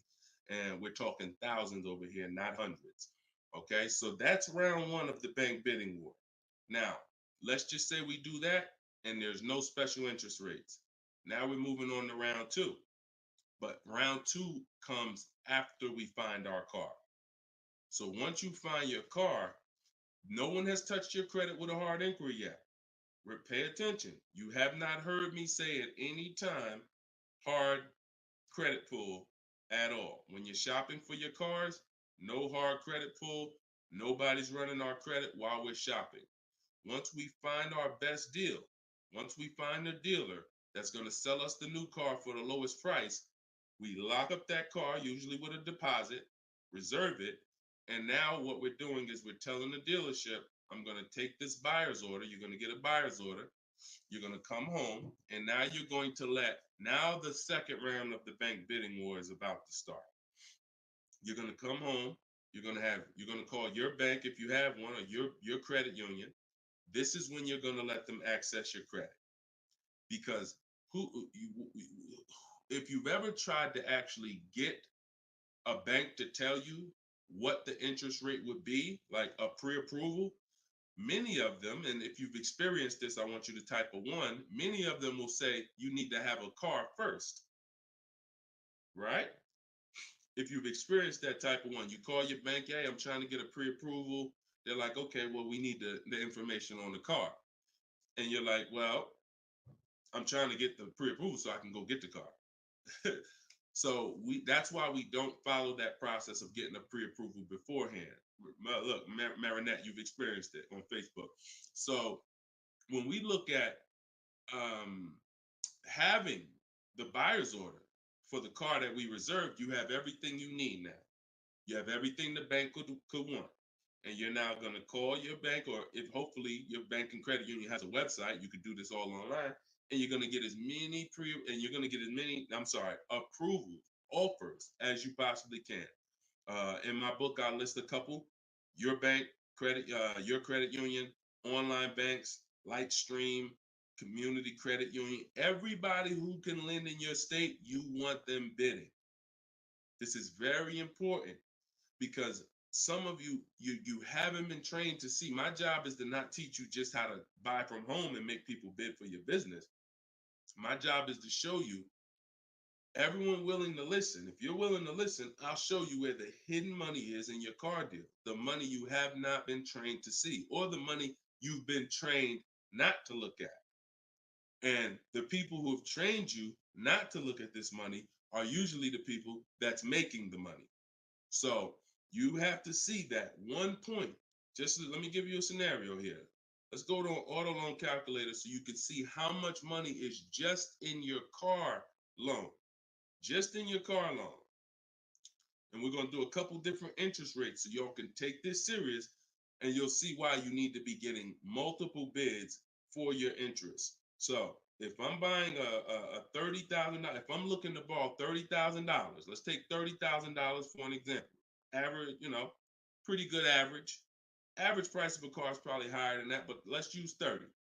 Now, if that interest rate is 5.99, total interest paid is $4,791 over the course of 5 years at 5.99.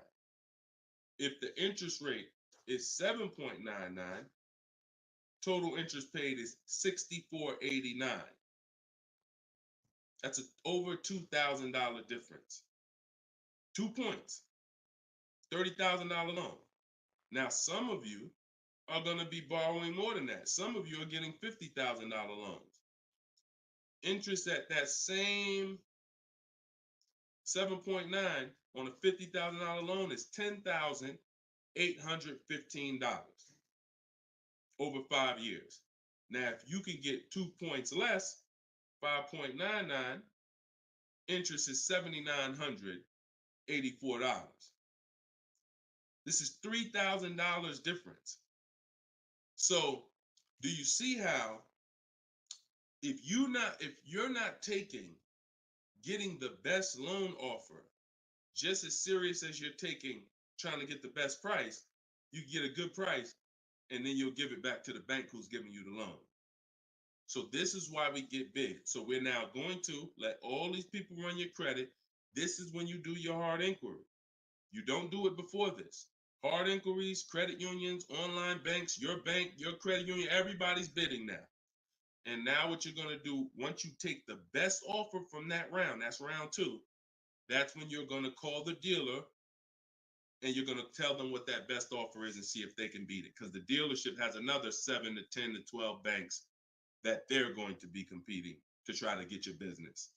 So this is the bank bidding war. So when I created this product, and if you do this right, as I said, what I know you were taught, who was taught, be honest, we're live right now. This is our Thursday, 12 p.m. live. Who was taught, don't let people run your credit. When you have multiple inquiries, it lowers your credit score. Who was taught that? Type me if you were taught that. Don't let these banks, don't let people run your credit. You can't have all these people doing hard inquiries or they're going, it's going to jack your credit score up. All right, look, that right was taught. Okay. Look, Lisa, I see you. Hold on. Let me go to Instagram so I can see our Instagram comments over here. I always got to go to Instagram Live. Okay, Diana from Facebook. I see you. Hold on. Let's get Instagram in the building. Give me a second. All right. Marinette. All right. Marinette. Okay, I see you. D, I don't even want to try to pronounce your name, but I see you on Instagram. So it's partially true and it's partially wrong. You have to do it the way I just laid out for you. That's called the bank bidding war. And if you want to prove this for yourself, you can simply type in rate shopping online and you'll see this is how the credit union, this is how the credit bureaus allow you to rate shop. So they'll give you 14 to 45 days to do it. If you do it like I just told you, it'll only take 2 days. 2 days. One day you're doing all your stuff at home. We're getting all our lenders at home to bid. The next day, we're getting the dealers to get their lenders to bid. And then we're making a decision on who got the best offer. So don't ask yourself. I never want you asking yourself. I never ask myself, did I get the best deal? That's a question of disempowerment. That's a question of weakness. We don't want that.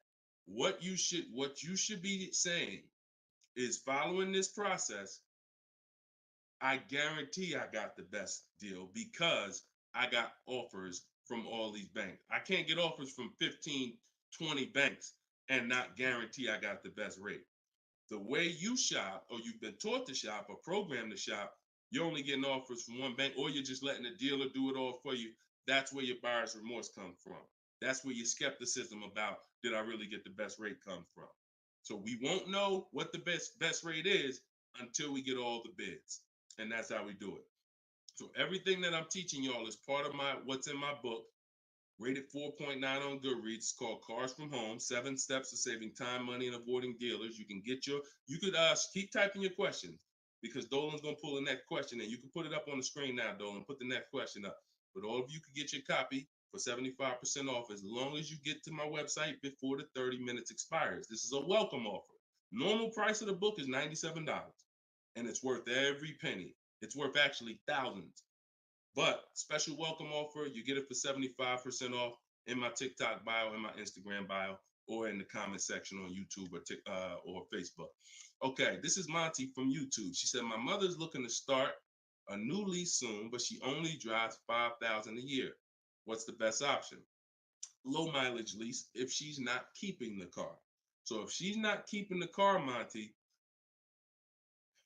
watch this. I run this scenario a lot, and I want y'all to, because some of you, you were taught never to lease. If you stick around this channel long enough, you'll see probably within minutes that that's some of the worst advice that you've ever listened to. If you don't keep your cars 8 years, so we'll talk about that. And we show examples. It's not even up for debate. People who try to debate it, they're emotional and they're tied to old advice.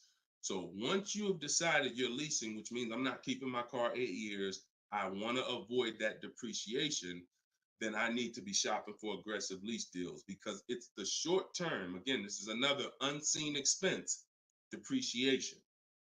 This is why, look, when you buy your car today, you buy a $40,000 car today, you try to take that car back to the dealership a month later, what's it worth?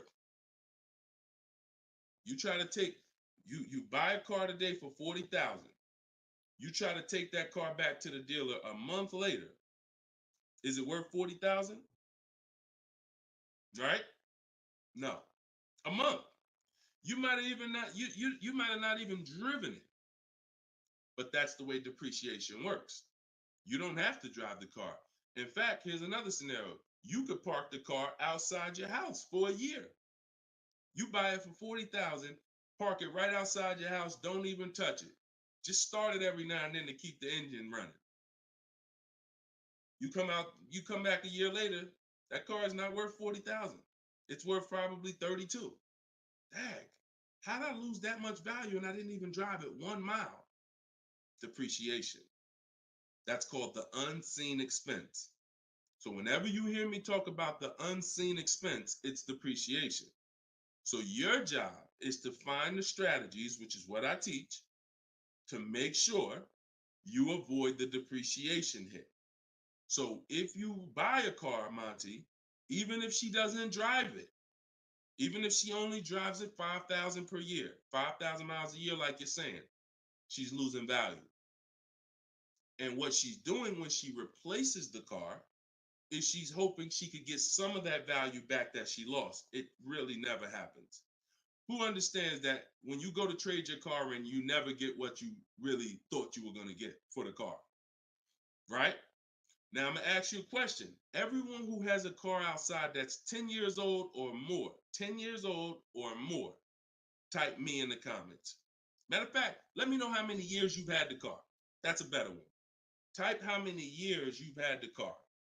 And for those of you who just came to the show, this is our Thursday, 12 p.m. live show. We're actually live right now. This isn't a rebroadcast, although we do rebroadcast these shows throughout the day, all day, so that you can actually catch up, watch the replay.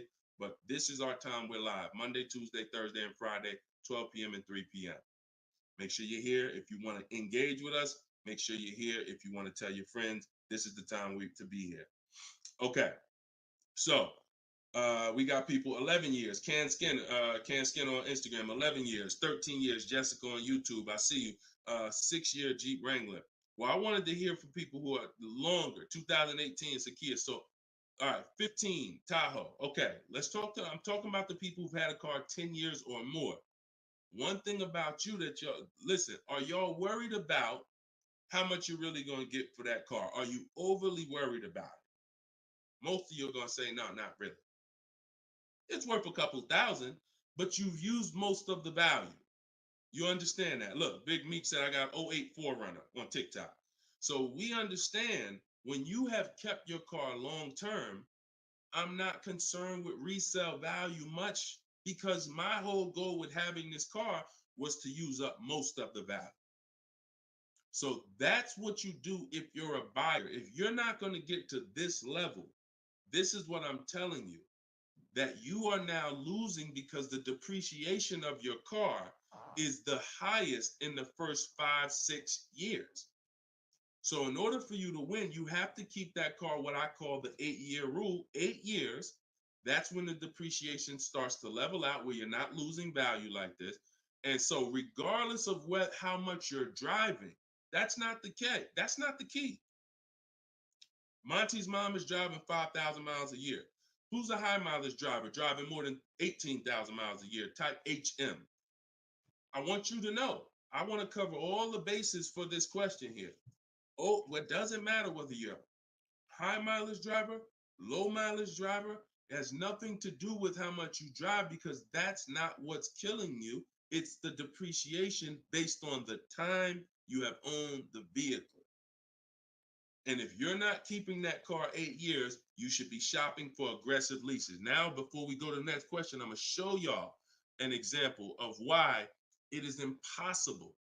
Yes, impossible. No way, shape, form, fashion. You can get a great deal if you purchase, but you should have leased.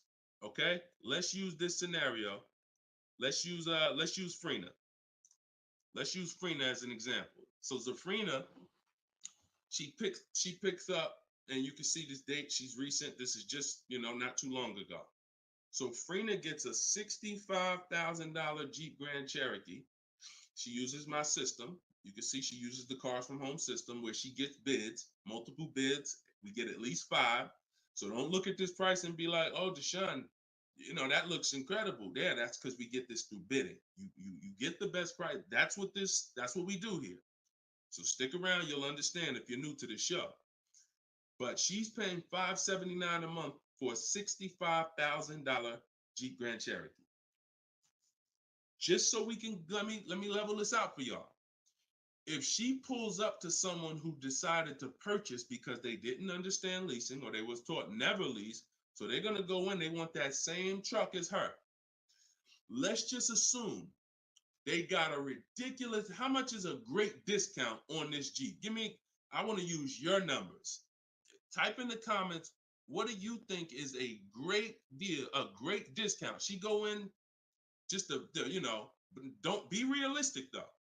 Somebody walk in, she go in and she looking at this $65,000 Jeep. Somebody's going to purchase it though. What would be, because I want to show y'all that even at the best discount that you could name, realistic though, you're still going to lose if you purchase compared to somebody who leased. Go ahead. Throw some numbers out. What's a big discount? Okay, look. All right. I'm going to make up a number because it's like, okay, 600. No, not a payment. Not a payment. I'm talking about, okay. Aux the Pro said 20%. Now, we already know saving 20% off a new car is pretty much never going to happen, right? We can agree. That's usually never going to happen, 20% off the price. Let's see how much 20% is. So 10% would be $6,500. 20% would be $13,000. So let's say they knock $13,000, an impossible discount. Somehow we do something never been done before. They end up getting this car for $53,000. $53,000. Every $5,000 on a loan is how much per month, y'all? Some of you know, some of you seen my videos, some of you been on the show before. Every $5,000 on a loan is about how much per month? $100. Exactly. So let's do this math now. Continuing to drive this point home that there is no way for you to get a great deal when you purchase, but you should have leased. So the same person who just got this unbelievable, never gonna happen discount of 20% off a brand new car, $53,000, what's their car payment? $53,000, car payment's about $1,050 a month. $1,050 a month for 5 years. Let's just say they take another year on the loan. They say instead of a 5-year loan, let's take a 6-year loan. $900 a month for 6 years. Freena's paying $579. Is that sinking in? Type $ if that's sinking in. that, whoa, you telling me, Deshone, the same price that this person just got, and she got a ridiculous lease on it, she's paying $579 a month, even if a person got an never gonna happen discount. I literally just took what my man here on Instagram threw out, and he knew he was throwing out something crazy by saying 20%. Even with the 20%, payments $500 a month more than Freener got leasing it. Now let's do one more scenario here. One more. See, all of this is what I'm teaching. This is in my book. This is why the book is 4.9. Goodreads.com. Thank you to everybody who's reviewed the book, Cars from Home, 7 Steps to Saving Time, Money, and Avoiding Dealerships. One more scenario. Let's throw a used car in here. So we already looked at Freener's deal, brand new, great lease. Second, brand new, never gonna happen discount. Now let's throw a used one in there. Let's say somebody says, you know what? I'm looking for a hold on, I want to put that back up, Dolan. Let's keep that up because we're talking about this scenario. So please put Freener's deal back up on the screen, Dolan. Matter of fact, here, I got it right in front of me. All right. So we got third scenario here. Somebody now is saying, all right, I'm gonna find that truck used though. So instead of 65, good price on a used one. Let's say we find one that's like 40% off, 3 years old. Again, I'm using extremes to show y'all. So some of you are like, Deshone, if you're using extremes and it's this different, dang, I've been overpaying by not understanding leasing. Yep. I wish I had Dave Ramsey here. I wish we could get Dave Ramsey on the show. You know, I wish he was in the audience. I wish him, because unfortunately, look, shout out to Dave. I know he has the right heart, the right intentions, but he has the wrong information. He's what I call confidently incorrect. That means dangerous. You're dangerous. When you're confident and incorrect, you're dangerous to yourself and others. So now, used car, somebody gets this car, they knock 40% off the price, and they get one for like $40,000, $65,000 truck. I got one 3 years old. I paid $40 for it. Every $5,000 we just said is about $100 a month. 40 payments, $800. You take a 6-year loan, payments $725. On a used one, we're no longer even talking apples to apples with the vehicle. On a used one, $579 Freener's paying, $725 for a 6-year loan on a used one, 3 years old, 1 year on the warranty left. Then you're on your own. $1,000 a month to buy a brand new one. See, son, you getting mad yet? Are you getting mad yet at the people who taught you not to lease? Now, who should be? Because some of you, if you just tuned in, you might be thinking, oh, Deshone, so should I only lease? No. If you are not keeping your cars 8 years, then you should only lease. Because when you buy, if you keep the car long enough, you can win. Because you're going to pay double what Freener's paying if you buy a brand new one. You're going to pay more on a used one, but eventually you pay off the car, you keep it 8, 10, 12 years. The longer you keep it, you can catch up. You're still not going to, you get what I'm saying? Because Freener's always going to have a payment. If she keeps leasing, she's always going to have a payment. But if you keep buying your cars, trading them in 5 years, trading them in 6 years, trading them in 4 years, you are no way, shape, or form even close to this. You're thousands and thousands of dollars away. There's thousands of dollars more every year coming out of your bank account than someone who understands leasing. Yeah. Tell your parents, tell your cousins, tell your brothers, tell your spouse. This is what I've been ranting about for years, trying to get you to understand. That's why I say there's no way to get a great deal if you don't understand. If your deal's on the wrong foundation, no way to get a great deal. It's impossible, no matter how much you save on the car. Okay? So yeah, we go deep on that today. Good. I'm happy we got a chance to go deep. All right. I see a lot of people typing $signs. You understand. All right, Dolan, shoot the next question up. Skinner, I see you on YouTube, man. It's real. It's real. This is what we do, man. I'm glad we gotta look. I'm the bad news first person, so don't think I gotta share the bad news first, and then but I'm also giving you the olive branch to like you can change this. You can start doing things different. You can start shopping different. You can learn how to make these people big. So go ahead, shoot the next question up, Dolan. Let's keep them coming. We're Thursday. We're live right now, y'all. So if you just jumped on the show, this is our live 12 p.m. show. Type your questions, and can y'all tap the screen on TikTok? Can we shoot those likes up? Can we? If you're gonna spend time with us and you're getting value out of what we're doing, I need everybody who's getting value hit the like button and start tapping the screen if you're on TikTok just to show that. Run those likes up. All right, I see it. See y'all lighting it up already. All right, Facebook, James. I'm an old school guy that was told not to let anyone run my credit. I'm not even sure how to download your book. Maybe you could walk us old timers through the process of downloading it. Unfortunately, I teach an online system. I'll be the first one to tell you my system's online.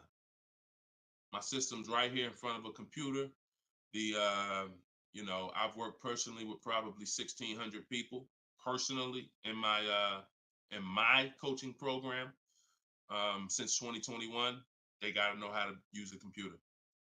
I've had older people who get their children, who get their grandchildren come because and sorry y'all, my eyes are watering. I got a little something trying to jump on me, but we good. But I would be lying to you if I told you this isn't based on because we use copy and paste systems. You're sending emails, so that's one thing I can say. I wish I could, tell you otherwise. But if you want to use what I teach, I mean, now I've had people who get their grandchildren or get their children because my system to get great deals only takes 90 minutes. It only takes 90 minutes. That's why when you go to the page and you see my book, a lot of you are going to see the first thing I say on my website is this will teach you how to get below market deals in as quick as 48 hours. And the time you're putting in to get those deals is probably going to be about 90 minutes once you learn, as I walk you through my 7-step process. But you got to know how to use a computer. So I'm just being real with you. Like, I wouldn't tell you to get the book if you're not comfortable sending emails, copying and pasting, because it is an online system. So I would tell you, call one of your family members who's computer savvy. Tell them, hey, get this book, work this for me, help granddad out, help dad out. And not only are you helping yourself, but they'll now have a skill so that they can learn, so that they're now making dealers bid and they're at home.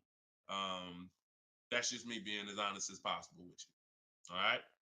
Great question, though. Great concern. Skinner, what's up, my man? Skinner from YouTube. Deshone, what are the bank necessarily looking for different from what the dealership is? Banks want to lend. So think about where you're at right now. Skinner from YouTube just asked, so what is the banks necessarily looking for different than the dealerships? Banks, there's more banks around us that would want to lend us money to buy a car than we know about. So wherever your zip code is, the reason why I want you using the bank bidding war, which I laid out at the beginning of the show, if you just jumped on, you want to go to YouTube, you want to watch the beginning of episode 6, and I break down the bank bidding war. If you don't have my book, if you have my book, then you know the bank bidding war. Now, it's about letting the people who want to bid, because the dealers, here's the difference. It's your positioning. When a dealer knows you don't have any leverage, you haven't shopped bank offers, you're basically waiting for them to tell you what their bank said. Here's usually the conversation. What is the most interest? What is the highest rate you think they'll take? What is the highest rate that we can actually get them? And it might be 6.2, but at 6.2, we make some nice money on the loan. But that's not the best I could do. But I'm not going to give them the best I could do, because what sense does that make? I'm going to give you the most you're willing to pay. So if I go out and say, look, we got you 6.2, your payment's this. If you don't fight them, then that's what's going to happen. But when you have offers, now what you're doing is calling them and saying, look, I got 5.79 from my credit union, or 5.79 from this online bank. If you could beat it, then I'll give you the business.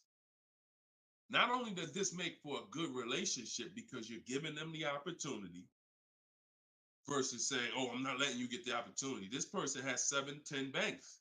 You give them an opportunity, and this is how you guarantee the best rate. So it's not about they're looking for anything different. It's about positioning yourself so that the dealer is now trying to beat the rate you got versus what I just laid out 60 seconds ago when you don't have a rate in the conversation they're having. Leverage. Leverage. All right, that's the difference. One gives you major leverage to guarantee you're getting the best offer. One, you have no leverage, and so there's no guarantee. And you'll always drive wondering, man, could I have gotten a lower interest rate? That'll always be in the back of your mind.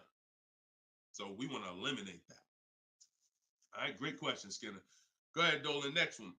I don't see too many questions coming in on Instagram. Instagram, where y'all at with your questions today? We getting questions from TikTok. I see a lot of them. Let's go. Oh, there's one. Okay, Body by Michelle. When buying a luxury car with cash, when should I let the salesperson know? Okay. The process of what we teach doesn't change doesn't matter what you're buying. We've had people get Maseratis, get high performance BMWs. I know this works because bidding just works. So first thing you have to do, Michelle, is realize I need to get at least 5 offers, because we're so concerned with how we're going to pay for the car that we're not thinking about which dealer is going to sell us the car for the lowest amount. Now, some of you may have been taught every dealer has the same price. I got this clue when people started saying things like Nissan doesn't have good deals. Hyundai, the deal on the Hyundais right now are terrible. That's either coming from 2 things, and they're both wrong, that I want you to stop today. Looking at advertisements, commercials, because some people say, Deshone, I look at that, the commercial says that, I got to put down $4,000 if I want to lease that vehicle. That's an advertisement. It's not a deal. It's a custom thing they put together that they want to present to the public. It's not a deal. When you look at what I just showed you with Frina, when you look at Danielle's lease on her Audi A3. She's paying $550 a month, $44,000 Audi A3. She only put her first look. This is her words. Due to circumstances out of my control, I had to lease something quickly. So my program, I told you, as quick as 48 hours, you can get below market deals. This doesn't take days and days and weeks. I took the course last weekend, did all my emailing back and forth because she's in my video program. So I do have my book, and then I have that same book in a video program. You pick. Now, finalized the deal on Sunday, was finally able to pick it up. This is the details. $550 a month, first payment down. Included maintenance, gap insurance, all fees, taxes, registration, 12,000 miles per year. MSRP was $44,000. If we saw a commercial, or if we went on Audi's website right now, that is not what they're advertising for that car's lease. They're probably advertising $479 a month with $3,700 due at signing, plus tax and fees, which would end up, if you wanted to get to this payment, you probably need $5-6 grand up front. That, I'm telling you, stop looking at commercials. Those are not deals. We don't look at commercials to dictate what the deal's going to be. Nothing that I'm ever going to show y'all that people are getting learning from me is ever going to match a commercial. Second thing that people might be looking at when it comes to what they deem they can get for a car is going into one dealer. That's it. Going to one dealer. What's the price? Oh, wow, that seems high. That's higher than I thought it was going to be. And leaving saying, oh, man, Nissan don't got no good deals this month. No, that Nissan dealer doesn't have good deals. And again, you have no leverage. So the first thing I want you to think about, Michelle, is changing the way you shop so that you can forget about how you're going to pay for the vehicle. First paramount thing is to make sure that I'm getting 5 offers, because we've done the statistics. I got people all around the country shopping that report to me. 80% of dealers are overpriced. I'm telling you numbers that I don't want you to ever forget. 80%. That means out of 100 dealers, 80 are overpriced. 20 are the great prices. So you're not going to walk into a dealer and get a great price, because you have more of a shot of walking into an 80% dealer than you do a 20%. So you stay at home. You could do it my way, which is in my book, totally online. You use my scripts, use my templates, they're copy and paste. Or if you want to do it your way, you can call around and get several quotes. But you need to get at least 5, because you're going to be amazed how different the quotes are. One dealer's charging $550, another dealer's charging this, another dealer's charging this. Hey, that's a $5,000 difference. That's the way it should be. That's the way it should be. Okay? So that's what you focus on, Michelle. Forget it. If you're going to pay cash, keep that in the background. People walk into a dealership all the time. You see it on internet. They make videos about it. Oh, I'm walking in, man, about to get this Lamborghini. Yeah, I want that black one right there. Boom. All right, write him up. Let's get him out of here as fast as possible before he realizes what he needs to ask. Okay, and he don't want to look like he's negotiating. You're going to overpay all the time. People celebrate the cars, but they overpaying for them. So don't focus on how I'm getting the car. Focus on, let me get these offers so I can make sure I get the best price. Once I get the best price, here's the cash. Okay? Great question. Shoot the next one up, Dolan. We're live, y'all. This is our Thursday, 12 p.m. show. We'll be live for about an hour. So we're going to try to get through as many questions as possible, but I don't like to give short answers. And for those of you who like to shine, I want all the answers in one spot. That's in my new book. It's a digital book. It's called Cars from Home, 7 Steps to Saving Time, Money, and Avoiding Dealers. And you can get yours, have everything I teach in one spot. If you get the 75% off price, it's $24. It'll be in your inbox in 5 minutes. You can get it in my TikTok bio. You can get it in my Instagram bio, or on Facebook, YouTube. We got a link in the comment section for you that you can get your copy at 75% off. But it's only for 30 minutes. Once the timer expires, it does go back up to the $97 price. Okay, YouTube, Hanako. Sorry, hold on.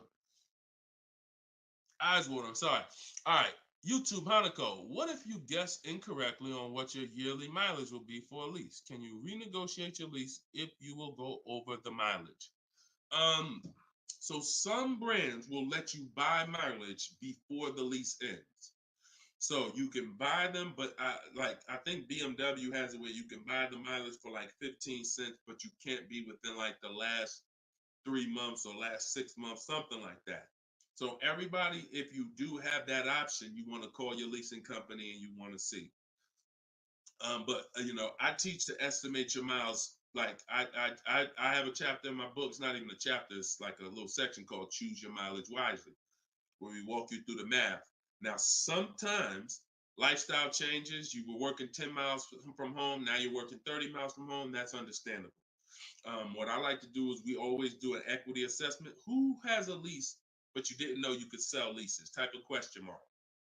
If you did not know that you could sell a lease, I want you to type a question mark in the comments, because you need to get familiar, and every one of you who are going to be replacing your cars, whether you own it, lease it, anything, you need to get familiar with what we call an equity assessment. Yep, I see a lot of you. So a ton of you have leased cars and you didn't know that you can sell leases. So imagine how much that's cost you so far. Again, I'm the bad news first person. If you dropped off a car without seeing if there was any equity, then you certainly, I mean, there's no guarantee, especially, but if you dropped off a car 2020, 2021, 2022, oh, you most certainly, there's a good chance you had equity because everyone did. And it was to the tune of, 5,000, 7,000, 10,000. If you had a truck, some of these trucks, $10,000, $12,000 checks people were getting. Now those big checks are over because that was a limited inventory thing where resale values were so high. Almost everyone had equity. But you need to make sure you're not leaving 1,000, 2,000, 3,000 on the table in this market. In a normal market, we always do an equity assessment.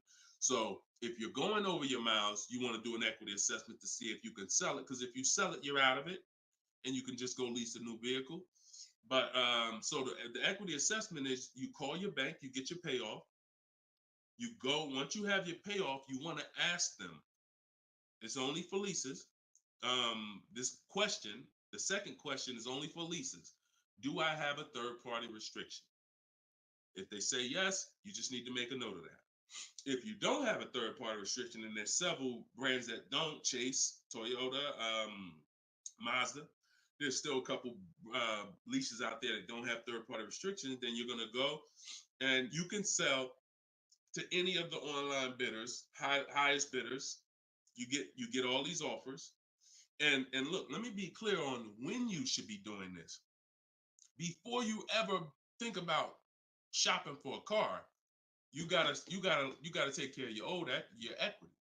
You shouldn't be shopping for a car and then saying, all right, now let me check and see what equity I got. Because now if you don't, you need to know that up front, because if you have $3,000, $4,000 of equity, that matters going into your budget. Maybe you want to apply it to your next deal. Maybe you want to put it in your bank account, but you need to know about it early. That's why it's the second step in my system. I got 7 steps. Equity assessment is the second step. As soon as you think about getting a new car, your first question should be buy or lease. Should I buy or lease? That means, am I keeping the car 8 years or not? And then the second thing is equity assessment, because that's going to tell you your positioning with your current car. So once you get your payoff, you go to the Carvana, CarMax, Driveway, and you look, you do what you want. I would not suggest you be lazy in this. This takes 20, 25 minutes, and this is your money. So you go to those websites, CarMax, Carvana, Driveway, Kelly's Blue Book Instant Cash Offer, hold on, AutoNation Sell My Car, and Car Google Sell My Car. 6 offers. 6 cash offers, and that's going to tell you your equity position. That's once you know that, because some of you are going to do that and find out you got negative equity. Now you have to plan accordingly. Some of you are going to do that and find out you got 4,000 of equity. Now you got to plan accordingly. Some of you in leases are going to do that and find out you have no equity, in which case, okay, I just need to wait until my lease is up. I can't get out early. But so the equity assessment tells you how you can move to the next step. Okay? So that's what you focus on. That's what you focus on at this particular step. Okay? Go ahead, shoot the next question up, Dolan. All right, we're getting a lot more. I'm gonna try to get through. I'm gonna try to go faster, but go ahead, shoot the next one up, Dolan. This one's Instagram. That's my man that I said I didn't want to butcher your name. Might even be a woman, so I'm not even gonna try to pronounce the name. But my lease is up in 6 months. I would like to lease again. Is my current lease gonna hurt me when trading it in? Equity assessment. I'm glad you asked that. Equity assessment. That's the game. That's the game. See, those are the questions that gets answered with the equity assessment. Is my lease going to hurt me or help me? Do the equity assessment, and you'll know. Now, if you have a third-party restriction, then we can't sell direct to these online buyers. We have to sell to a local car dealer of the same brand.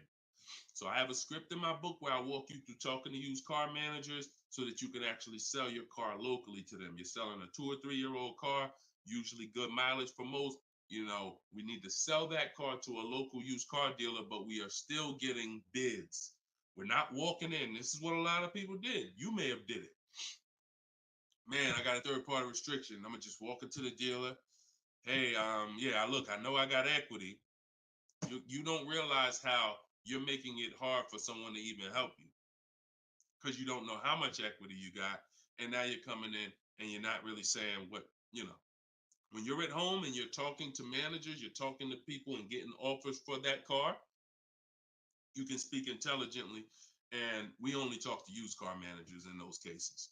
But that's only if you have a third party restriction, because some people, another thing they were doing is buying their cars and then turning around and reselling them. Reason I never do that is because, and nobody who's listened to me, even throughout the pandemic, I don't think we had one person do that, is because when you buy, you pay taxes, you pay fees.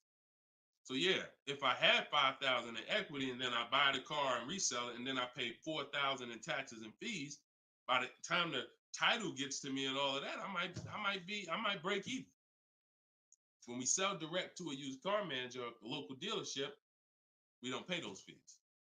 So although they might not pay, they're not going to pay as much as CarMax, Driveway, and any of these online bidders, we still get offers from them because we don't have to. They're not going to pay those fees. We're not. Those fees aren't going to come out of our profit. Okay. Equity assessment. Again, D. I'm gonna just call you D. Go ahead. Next question, Dolan. Exactly.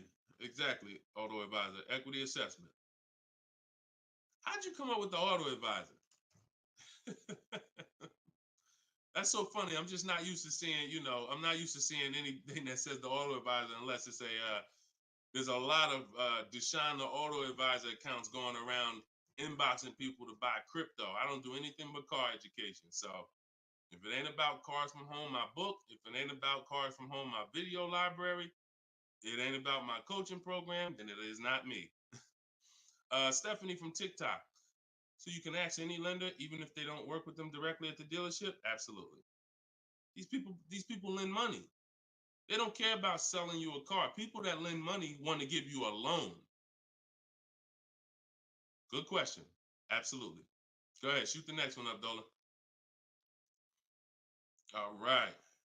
Everybody getting value out of the show so far? Type dollar signs. Let me see the dollar signs. If you're enjoying and you're getting value out of this show, by the way, for those of you who just came, this is live. This is our Thursday live show. We rebroadcast these shows throughout the day, so that everyone can rewatch them. So you might see a rebroadcast, but Monday, Tuesday, Thursday, and Friday, 12 p.m. and 3 p.m. is when we're actually live. So when your coworkers, your family is talking about car shop, you want them here 12 p.m., 3 p.m. We're actually live Monday, Tuesday, Thursday, and Friday, Eastern time. All right. This one's from Instagram. How do you get a great lease deal? Bids. It's the only way. Because all right, so I'm gonna give you an example of how not getting bids will actually deceive you, and you could possibly think you got a great lease deal. So this is Charles. He got a Palisade. Palisade is probably one of the top 5. Definitely throughout the pandemic, it was probably top 5 most popular, SUVs.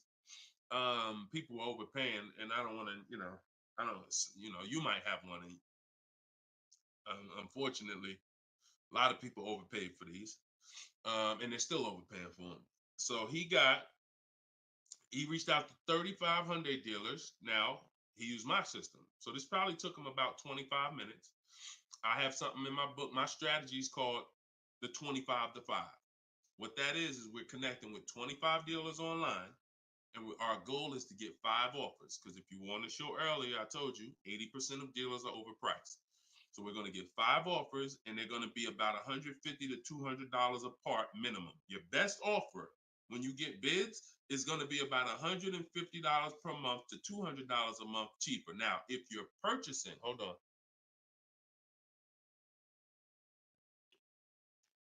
All right. Now, if you're purchasing, you're going to see, for those of you who are buying new cars, because we have several people that do that, you're going to see that there's about a $5,000 difference minimum between your best offer and your worst offer. So let's say I was buying this Palisade.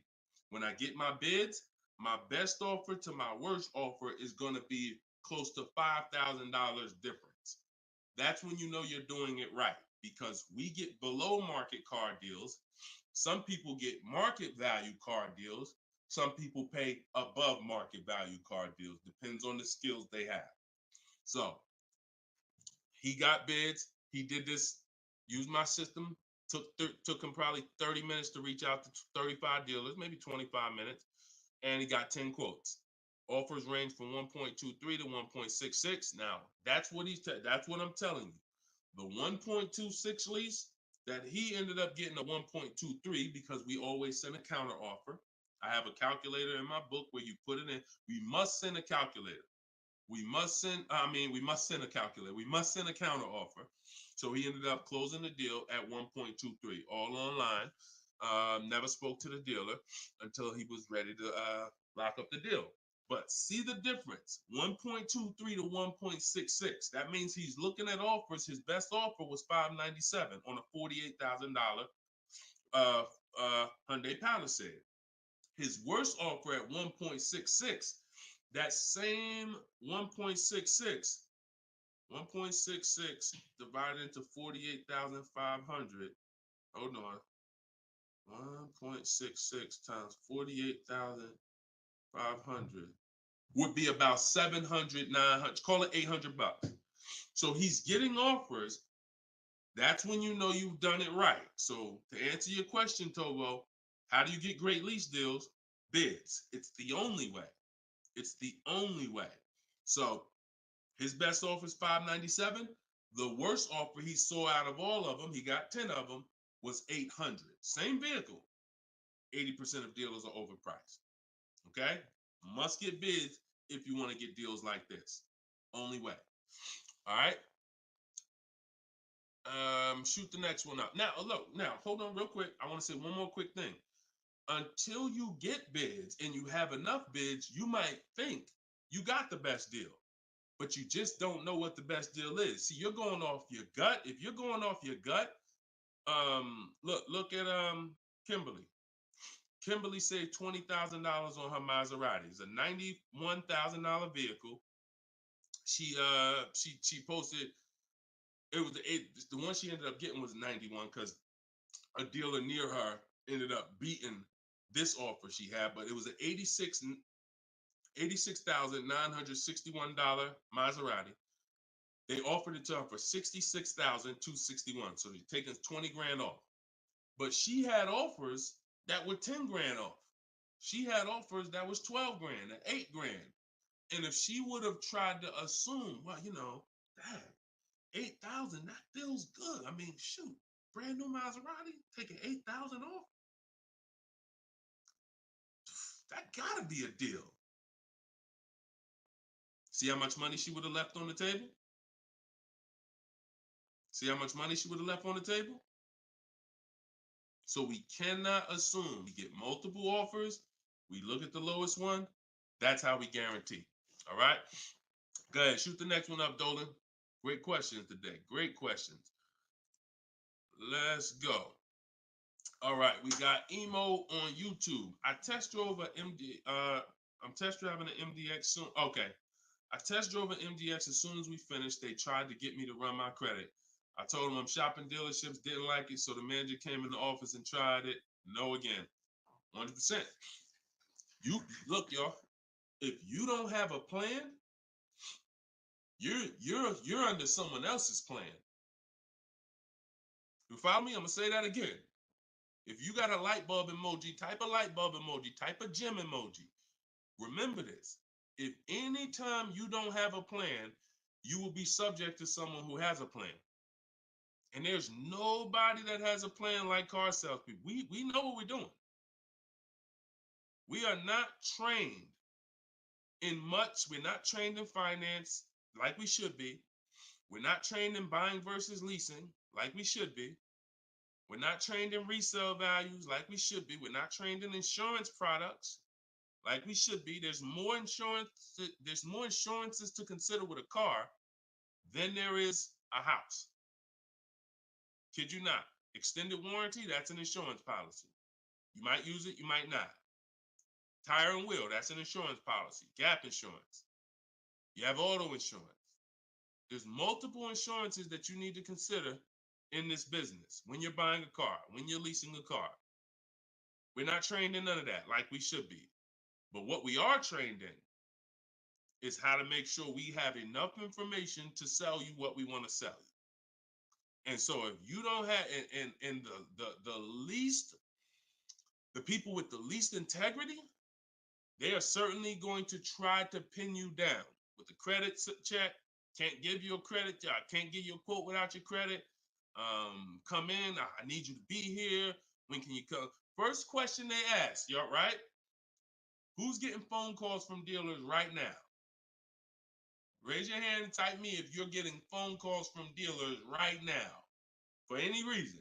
Bring your car in early. Hey, your lease is almost up. Hey, I saw that we can get you in a new car. We can keep your payment the same. Look, nobody's business. If you're getting phone calls from dealers right now, type me in the comment. Look, Skinner said they blowing me up.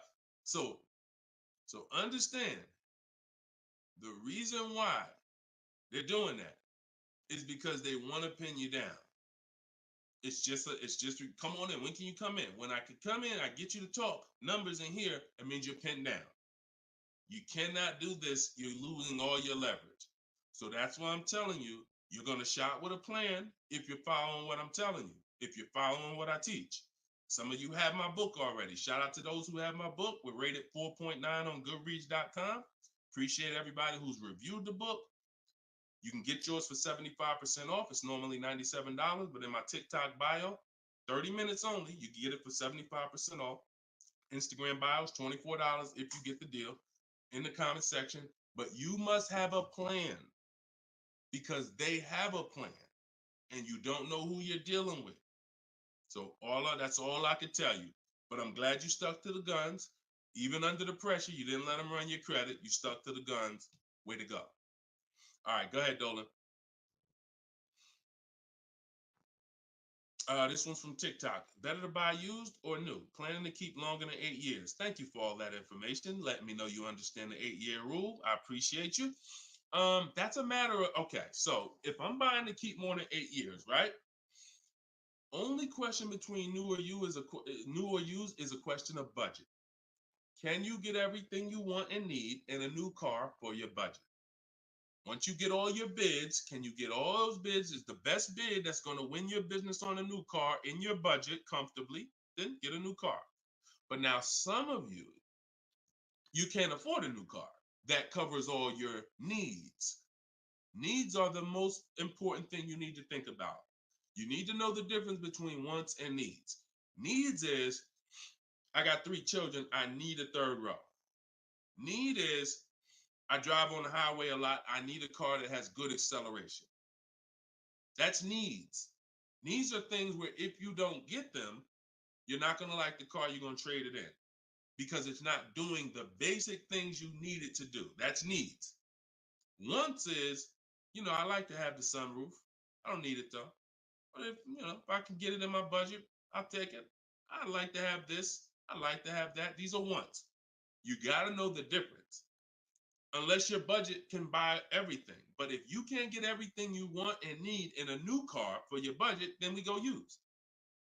But if you get everything you want, there's plenty of people who are like, you know what, Deshone, I am a long-term person. I'm keeping more than 8 years. I could afford both. I only get a car every, only once a decade. I want to get a new one.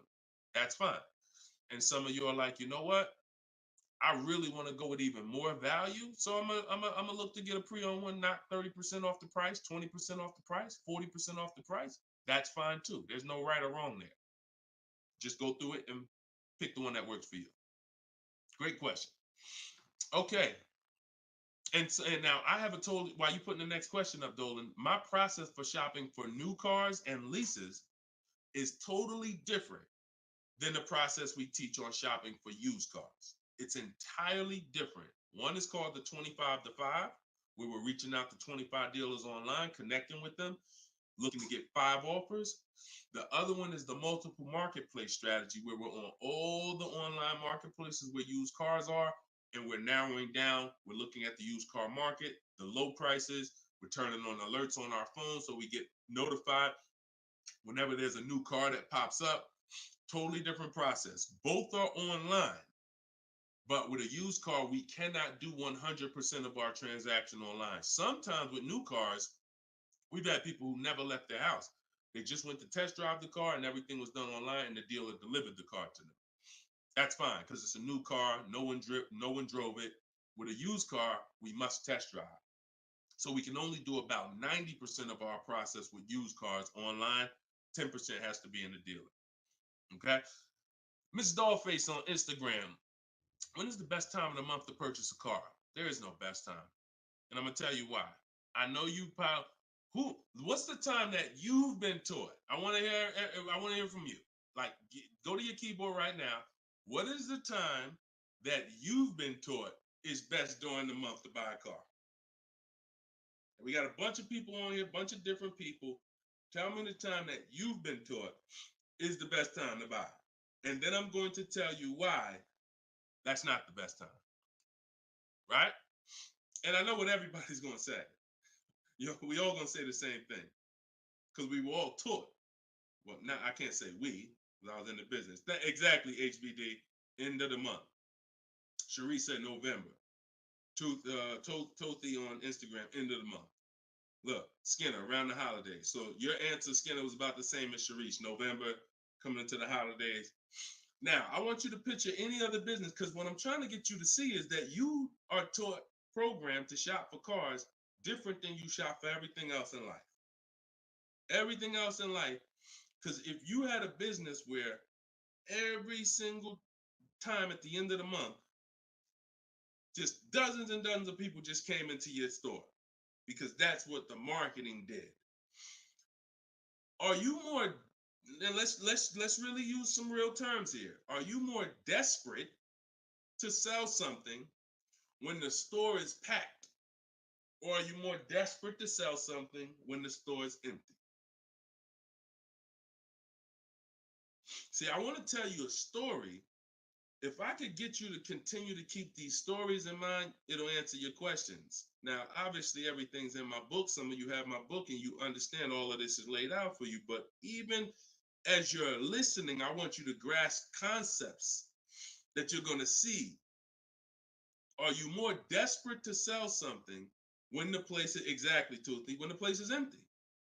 Place is empty. If I got a store and I haven't opened up that register all day long, it's daggone 5 p.m. I haven't seen one customer. I'm desperate. But if the store is packed, man, I ain't thinking, what are we giving deals for? You know what I'm saying? What are we giving deals for? The place is packed. We're not desperate. So the marketing is great. The marketing makes you think, oh, end of the month, we're getting the best deals here. There's clowns up here. They got daggone balloons. They got the guy outside with the arms blowing. They got signs everywhere. This is what the place is a carnival. Why do we need to give away these cars? No. You don't want to be sitting next to somebody and Jim drives off with a car and Jim like, all right, man, have a good one, man. Yeah, you here too, man. We was here the same time. Great. Yeah, man, I'm going. And you sitting there and you going to say no to a deal. Salesman looking at you like, hey, look, do you want it or not? Because, we're real busy. It's people waiting in line. Do you let me know? So it's the pressure. It's the like. So I say that to say what you've been taught, the holidays, the end of the year, sounds good. But you're much more likely to get a deal when there's no one in the showroom. The 10th of the month, the 2nd of the month, place is dead. And I like to make sure you're positioned. So what I teach is something you need to have 2 dates in mind.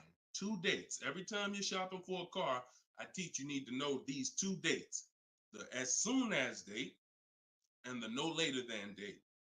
The as soon as date is the soonest you can buy a car. Soon as you can buy a car, as soon as date. You're not in the market until your as soon as date is today. Step 5 in my process, my 7-step process is in the market, getting offers. I can buy something today. That's my as soon as date. My no later than date is my deadline. Now you have to know these 2 because the time in between is your leverage. So let's just say my as soon as date is today. I can start looking at offers. But my no later than date, I got 2 months. 2 months. I need to have a car by this time, 2 months from now. That's my deadline. I got all that time in between to say no. I got all that time in between. Now, when I'm contacting dealers, when I'm looking at inventory, I can look at trends. I can see are the prices dropping. I can have alerts on my phone, getting access to the new inventory. This is our process. So some of you are like, Deshone, I need a car in a week. Well, you still have a as soon as date and a no later than date. 3 days, soon as date, no later than, doesn't matter. So you have to know these 2 dates because in between is your leverage, which is why I don't want you emergency shopping unless it's an emergency. Okay? I don't want you emergency shopping. Don't get into the habit, don't stay in the habit of emergency shopping. Oh, I'm going to put it off to the last minute. And then, oh, I got to go into the dealership. Oh, I need a car this week. All of that is working against you. Now, if you can still get, in fact, when you go to my website for my book, you'll see it says below market deals in as quick as 48 hours. But the more time you have, the more time you have to say no. Programs change every month. You see deals change, lease programs change, rebates change. And so when you have inventory changes, so if you're looking for a black or blue car, all these dealers don't have one right now, but they got one coming next month.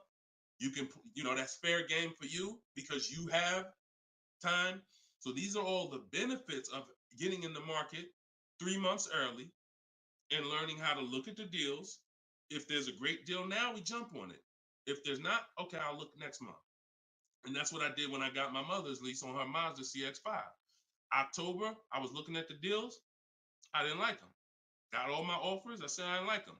Now, the great thing is I made contact with all these dealers. So they know. Now I'm following up next month. Hey, just checking in. How's the deals looking for this month? November, didn't like them. 3rd month, December, got the deal I liked. Wrapped it up.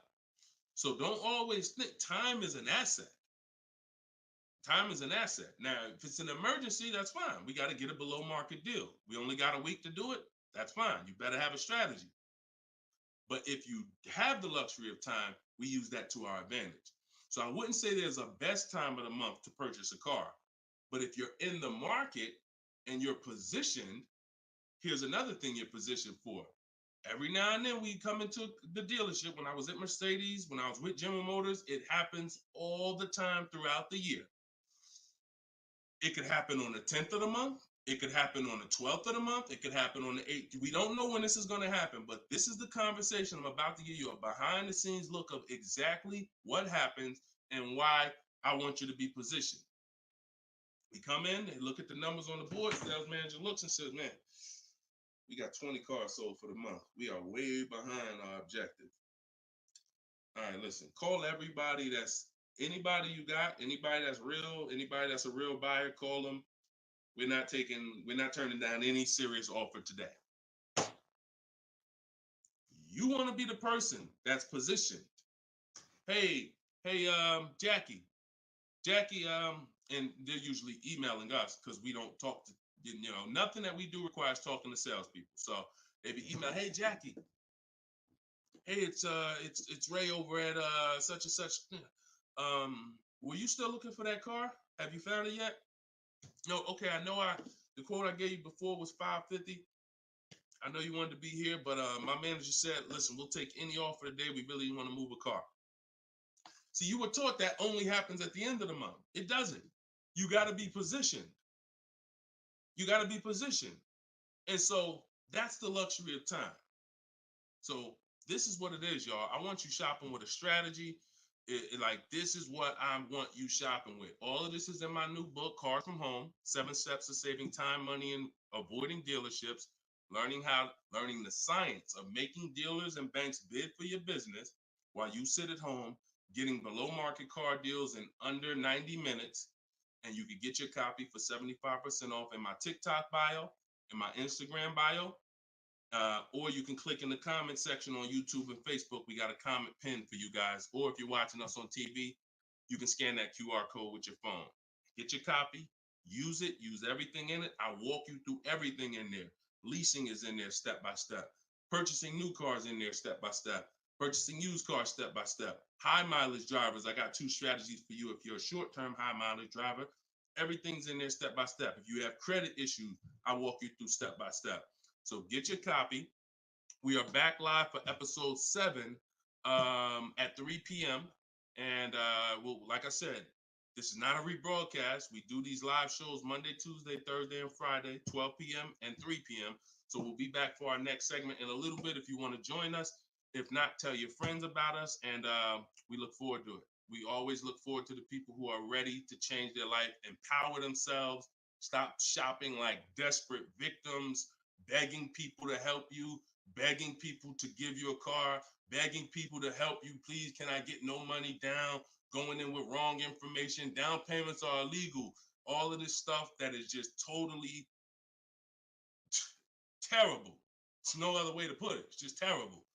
I want y'all shopping different. I want you empowered. I want you in control. I want you leaving a dealership guaranteeing I got the best price. Sending me email, Deshone, look at this deal I just got.